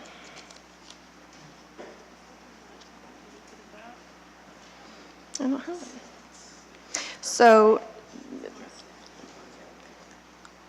I'll give everybody a minute. I don't have mine. Do you have yours? Mine has walked off. We were just looking at it. So basically, in Exhibit B to the general plan amendment, you have 3 columns, and it shows the existing language of the general plan, and then the general plan language as we are proposing to amend it in order to reflect the Victory Village project. So on page 3 of that document, Housing Element Program H-2.1.1.2 refers to 10 Olima Road. And I think this is what the speaker was addressing with his comment. And this housing element program is specifically about 10 Olima. It's not about 2626 Sir Francis Drake Boulevard, which is this project site. And the only reason that this particular program language has to change is because it references the Victory Village site. And so the only way in which this language is changing is to pull out the reference to Victory Village. It doesn't substantively change the requirements for 10 Olima. And indeed, we can't substantively change the requirements for 10 Olima because that project's not before you at the moment. So that's not a change that we're at liberty to make right now. And that's existing language. And it's existing language that will just need to remain for now. So it's a point for another day, but it's not before us and it's not on the agenda. So I just wanted to mention that. In addition, there was a request that the project be made more sustainable than the town code currently requires. Unless there's a particular nexus that shows an impact of the project in a way that the applicant can be made to correct, we don't really have a mechanism for asking them to go above and beyond code.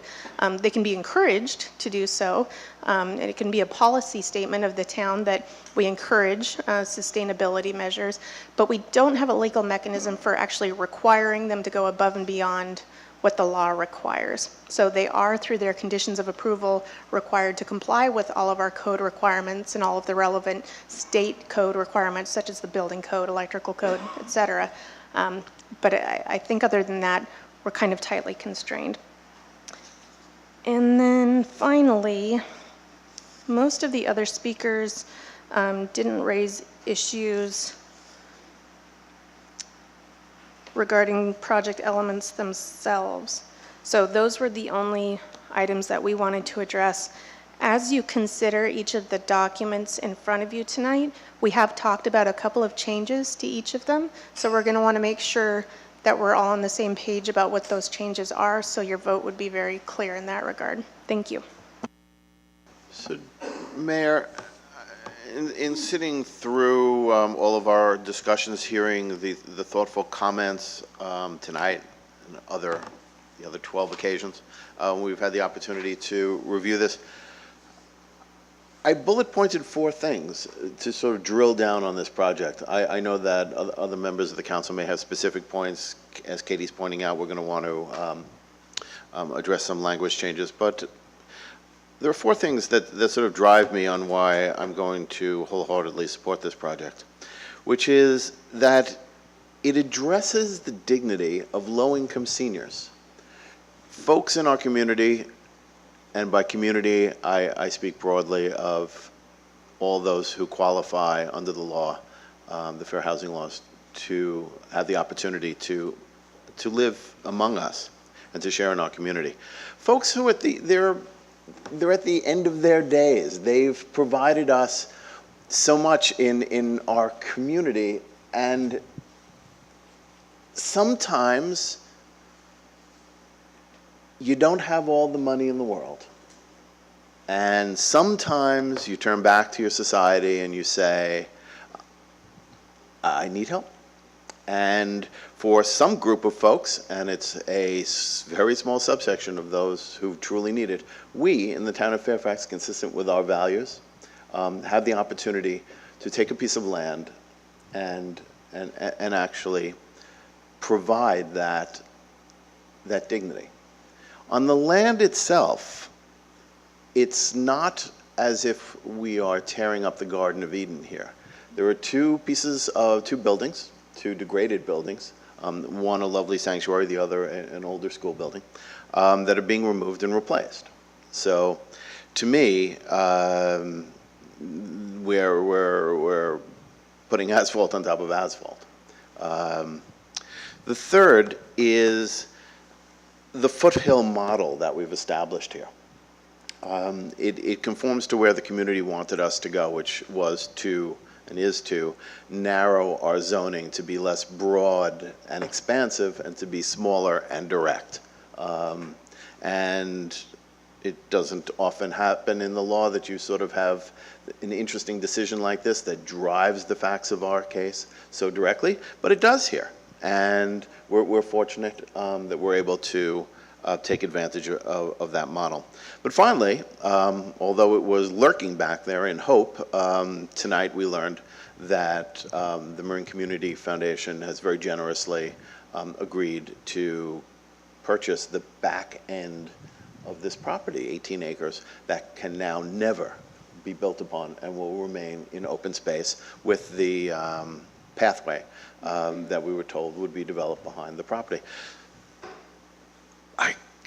This is a phenomenally good project, and I'm going to be very proud if I have the opportunity to go through the recommended approvals on this with Katie later on to make the motion on this, because it speaks to exactly who we are and why I think all of us are so proud and blessed to live in this town. Well, thanks. There are comments over on this side? Well, I was going to talk about pipes, but, so actually, Rick, you had mentioned something about expanding the width of the pipes. And I didn't quite connect the dots on what you were talking about. And I'm relating this to Mr. Bragman's comment about gray water system, which was something I was going to bring up. And then I figured that that would be a post-approval process if it is indeed a legal requirement. So I just wondered if we could get that elephant, like, tickle it on the table a little bit and see what you guys are thinking, and how does the width of the pipes affect that possibility? Well, the pipes that I was referring to are actually storm drain pipes, and they extend. This is the existing, in essence, the existing inlet in this location. It's being rebuilt into a new one. There are pipes that come down, portions of the water go into our stormwater management area, and then other connects in, and at this location, which is basically a manhole, it will have two pipes instead of one, so we're expanding the capacity to get the stormwater off the site and downstream eventually, but we don't want to do that currently until the downstream system has been improved by the district and the town or the county as it improves, as they make other larger flood area improvements in the creek, etc. So that's a completely different topic than gray water. And I'm not exactly sure precisely of what the regulation he's referring to that's requiring gray water for the entire building, which we are not anticipating doing currently. That's a very expensive proposition, and but there is a part of your town ordinance to, and part of the district's, the water district's ordinance, to explore and evaluate the potential for incorporating gray water systems in the project. And so we've been talking about it as part of the landscape and irrigation and seeing if we can do something with that. But it isn't actually a mandatory regulation to my knowledge at this time. So we are going to continue to do that as we proceed through the design process, if we are so fortunate to move forward on it. So I'm assuming that you've been in you have been in communication with MMWD, so if they Yes. haven't spelled that out as, I would imagine if it was No, and a we've been policy pointing out that- what we have been discussing the ordinance as we understand it today, and so we will continue to work with them throughout the process and the design process, as well as we're developing the systems. We've got a contractor on board. We know of the gray water systems that they're talking about, purple pipe, as he referenced, et cetera. It adds a lot of cost, and you have to have a whole system in place generally that also is part of a town's gray water system. It's not just isolated within your project. And so we don't have one of those right now, so we'll have to explore exactly what the potentials are and what the grant funding is available to develop some of these systems. Great, thank you.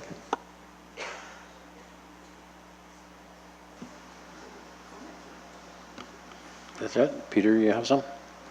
Yes, I would like to thank everyone who's worked really hard to bring this project forward. And it's been a somewhat contentious of a process, but I think it's made it a better project and a better process. I think the spot zoning approach is a lot preferable to the plan development streamlining. So with community input, I think we do have a better project and a better process.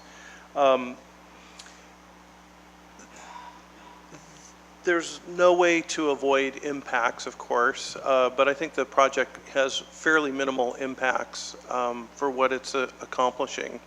The height, excuse me, we're talking about a building that's only 10 feet higher than what is ordinarily allowed throughout the town. I think it's a pretty minimal impact overall.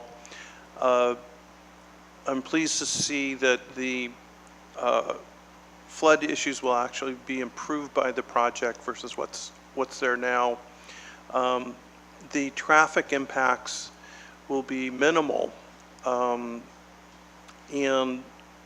So in terms of looking at what are the really big impacts in weighing the project, they really have, they aren't much really beyond anything that affects beyond the borders of the property. In the benefit to the larger community is huge. Like David says, I have been experiencing that with my own mother, who is now living in an assisted living facility. I'm very, very grateful for that. I'm very grateful that there are facilities like that because I don't know where she could live. This is not an assisted living facility, but it serves a just crying need for senior housing, for affordable housing, and for affordable senior housing. And every community, I think, needs to do its share, or there won't be any affordable senior housing anywhere. So I'm really glad that we have this project, that we can do it right here in Fairfax. I'm really glad that the impacts will be pretty minimized. I think the biggest impact, you'll see a slightly larger building as you're driving past Sir Francis Drake. But I think that will ameliorate with time.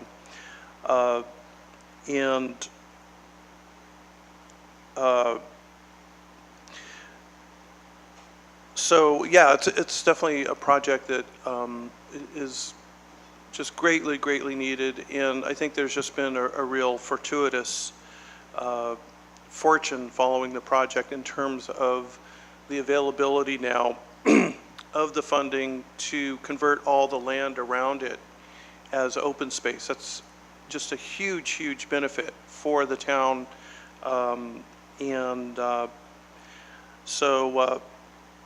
Yeah, it's I think a very much-needed project, and I can vote for it very, very wholeheartedly.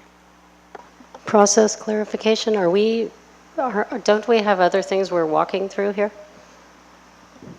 This is it? Only if you want us to walk through more things, but we could provide clarity on what you're going to approve. No, Yeah, I mean, I'm okay. So I watched the planning commission meeting for about 17 hours, and each piece was gone through twice. So I'm fine, but I just wanted to clarify. So I'll say something after you guys go down the line. Yeah. Through the mayor, pardon the interruption. Yes. So we have discussed some potential changes to the conditions of approval tonight. So when it gets to the point, if there's a motion made, perhaps at that point we can pause for a minute and just make very sure that everyone is on the same page about what those changes are, so that it's very clear what's being voted on. Yeah, and I've noted the order to do the different things in, and we'll stop and do it right. I think that's,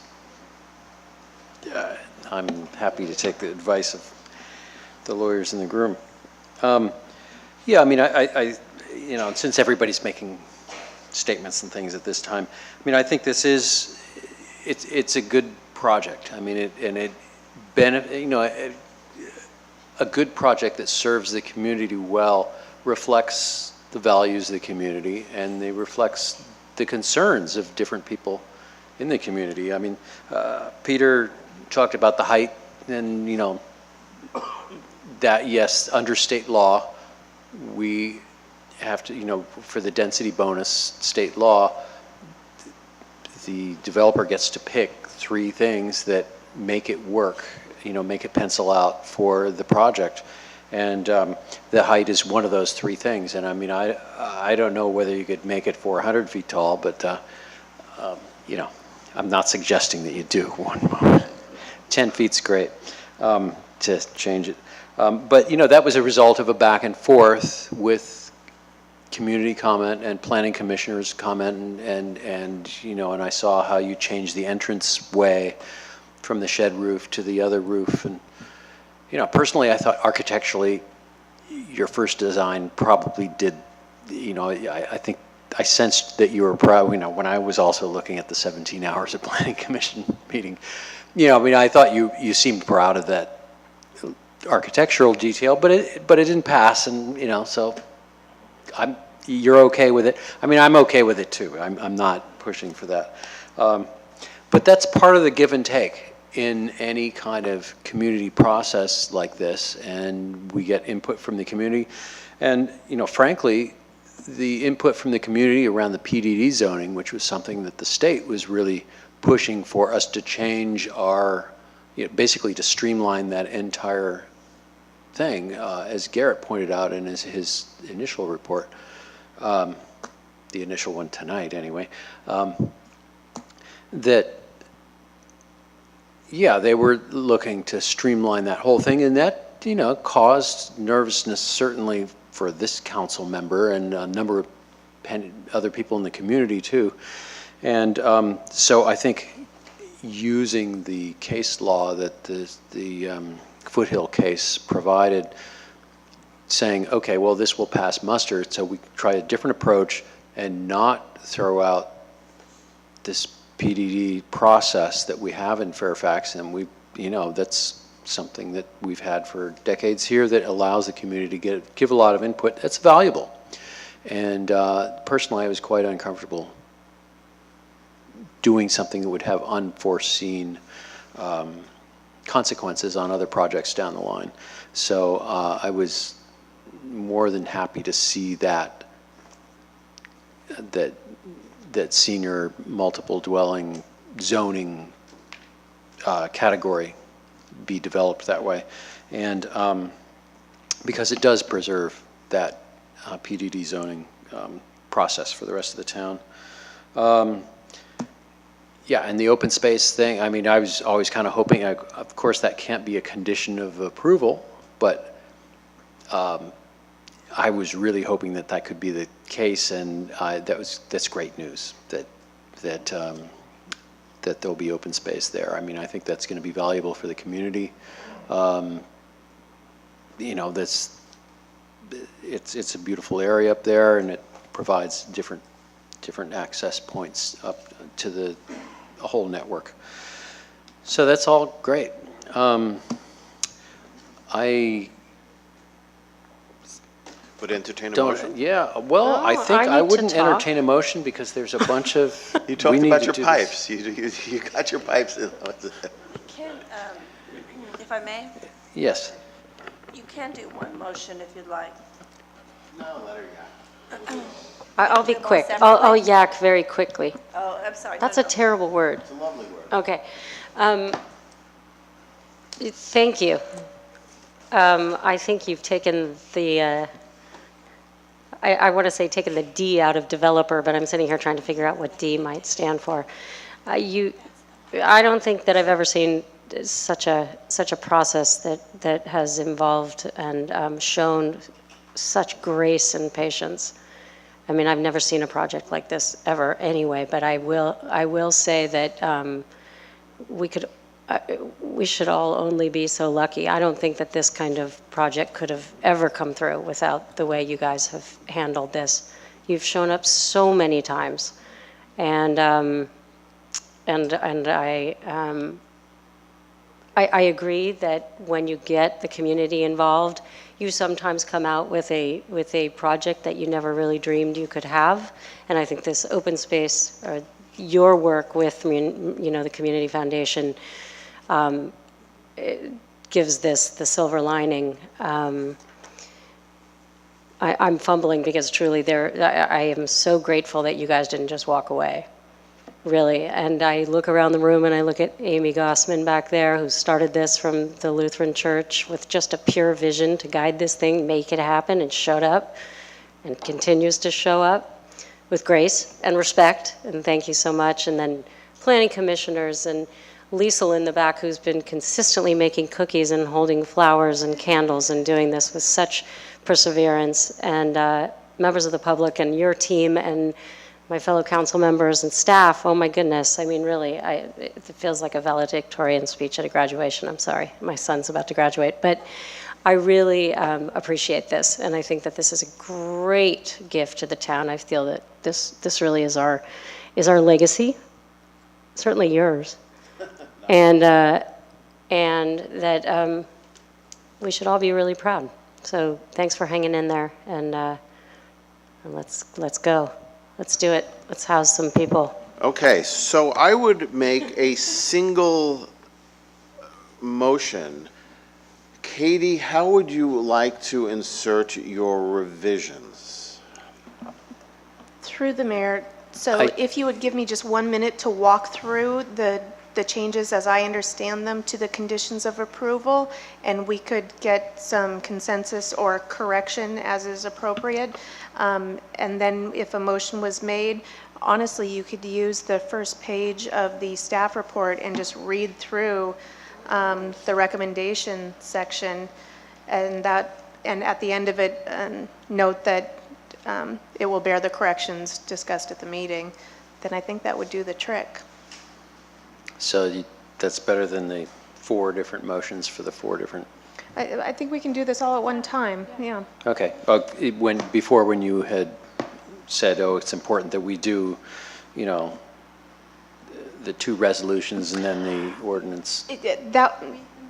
Yeah, we're just going to have to read them in order. We'll just read them in order, and that will Exactly. sufficiently be The legal. CEQA needs to go first, Okay. and then the general plan, and then the zoning, That's and so on great. and so forth. So if you'll indulge me for just a minute to go through these conditions of approval, and you can give me your either approval of them or corrections, then we'll be on our way.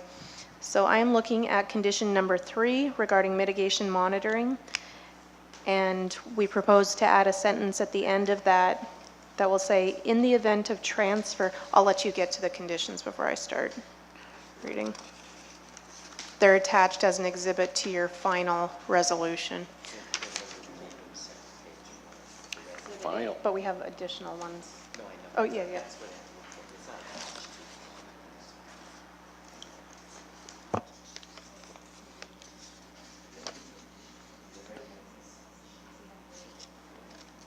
Okay, so Garrett has pointed out that you have red lines on the dais that Yes. bear a couple of these change revisions. if I could ask you to actually look at the packaged conditions of approval that came with your document. We have those 2 changes that were benched, that were given to you, but we also have a few more that Ms. Klein requested and that have come up in the course of the hearing. So you're going to want to have both the original document that was in your packet and the red lines that Garrett handed out earlier. Does that make sense? Yeah, where is it in the packet exactly? It's attached as an exhibit to the last resolution, the resolution approving the parcel map, density bonus, et cetera. 1711. It's the first attachment, Exhibit A, to that document.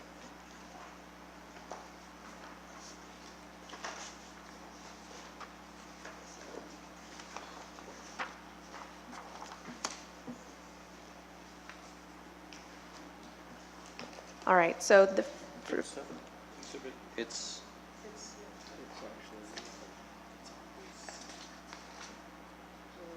this is Exhibit B. Oh, no, okay, so we're Yeah, talking about a couple of this different- one here, attachment 4, and then it's after page 10, it becomes page 1 again. Residue, yeah, 1711, which is attachment. Right, is that, were the changes suggested by the applicant, I think it was paragraph 38 and 40, is that correct? right, so those are not reflected in the red line, which is why I've asked you to go ahead and grab your original document, just so you can see what the original language looked like and now what we're going to talk through. Okay, and so those changes would be to paragraphs 38 and 40? Right, and we'll get there in just a minute. We're going to go through them numerically, just in order, so. Okay. She's getting Okay. 3 first. Yeah. Okay. All right, so I'm starting on condition number 3, which is mitigation monitoring. We would like to recommend adding a sentence at the very end. In the event of transfer of any portion of the project site, the relevant obligations of the mitigation monitoring and reporting program shall be automatically assumed by the successor in interest unless other equally effective provisions are agreed upon by the town and the permittee. The purpose of this change is that in the event, say, 18 acres get transferred to a party that is not RCD, any of the mitigation measures that would attach to those 18 acres don't fall off or otherwise fall through the cracks. It just makes sure that those continue on. That's the recommendation for number 3. Put a comma after effective.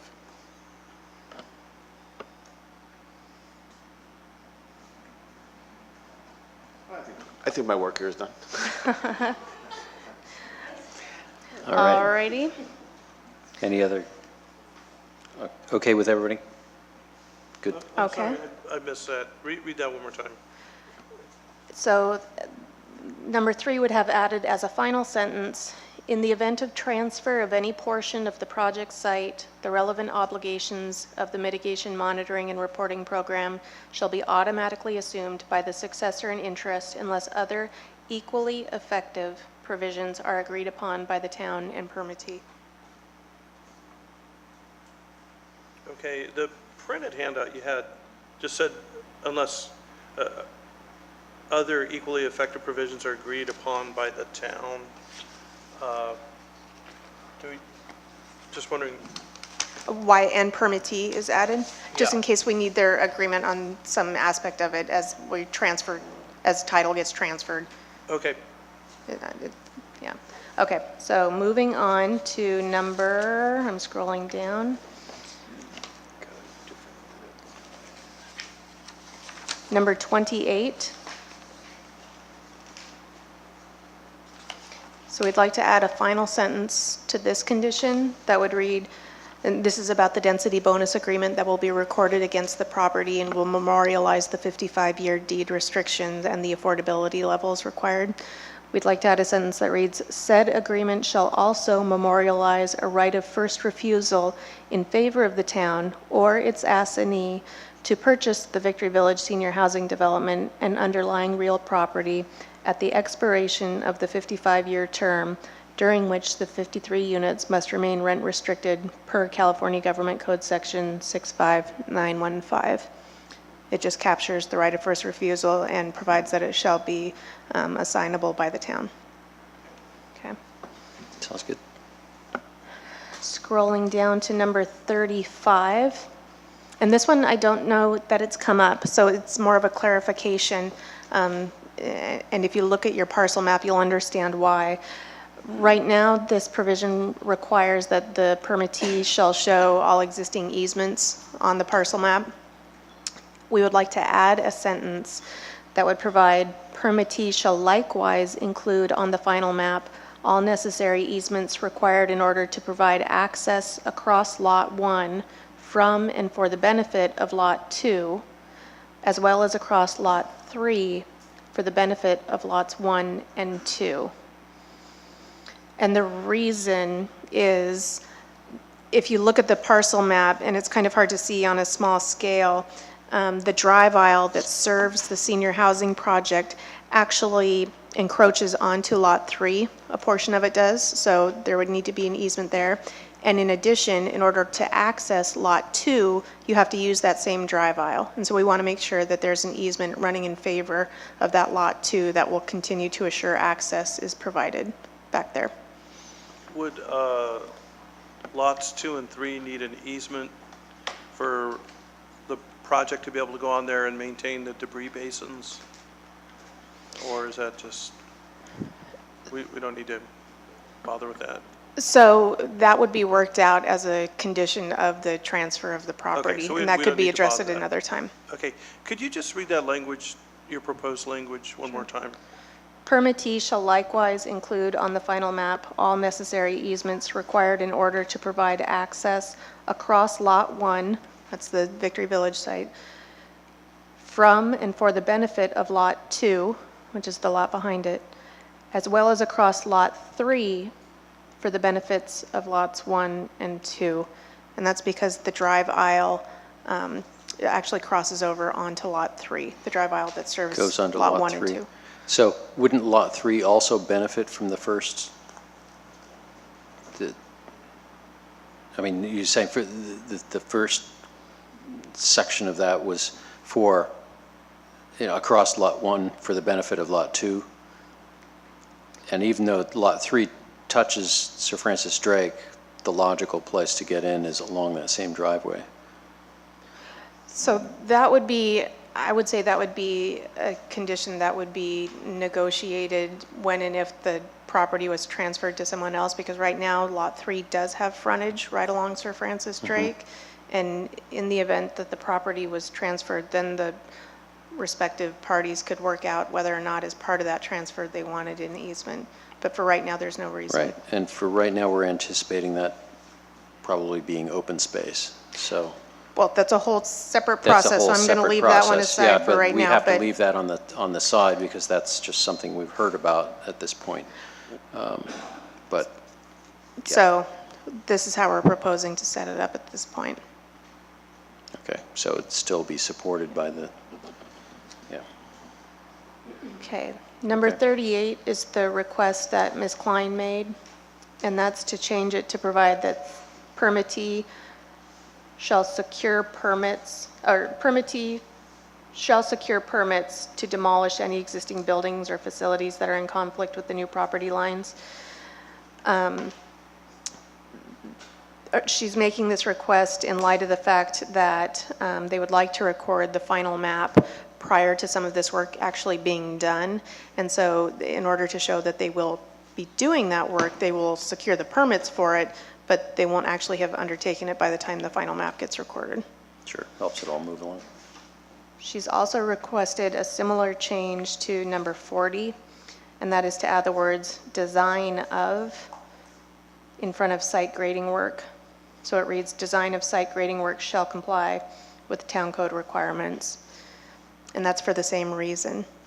Now, in light of those two requests, we would request that you consider a third change, which is to number 39, which addresses the subdivision improvement agreement and securities that they'll need to provide. The subdivision improvement agreement is the vehicle by which the applicant memorializes their commitment to do these subdivision improvements that we're requiring of them, frontage work and grading and these things. So we would like to add a sentence that says the subdivision improvement agreement shall require the demolition of any existing buildings or facilities in conflict with new property lines. So that addresses number 38, as well as the completion of grading work in compliance with Fairfax Town Code requirements. So that addresses number 40.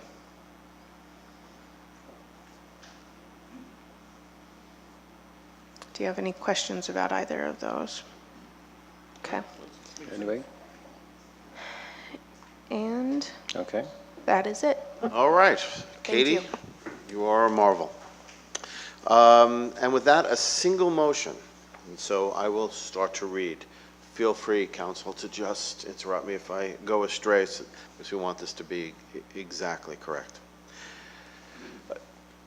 I would make a motion to adopt Resolution 17-09, approving a mitigated negative declaration and adopting a mitigation monitoring and reporting program.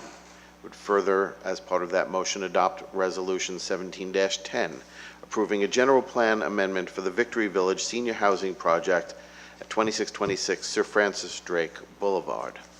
Would further move to introduce, waive first reading, and read by title only an ordinance of the Town Council of the Town of Fairfax, amending Fairfax Town Code Chapter 17.012, adding a new chapter, 17.090 RM-S, multifamily residential-senior, and amending the town zoning map. Would further, as part of that motion, adopt Resolution 17-11, approving a parcel map, density bonus, design review permit, traffic impact permit, and excavation permit for the Victory Village Senior Housing Project at 2626 Sir Francis Drake Boulevard, and authorize the execution of project agreements, all with the additional language that was provided by council. Second. Thank you so much. And if I can just ask for clarification that it is ordinance number 808 that you are referring to in your motion. Yes, I saw that you were reading that from the staff report, and ordinance number 808 Yes. is an ordinance of the, Yes. this one here. Yes. Yes. Okay, so With that correction? with that correction, still seconded with that correction?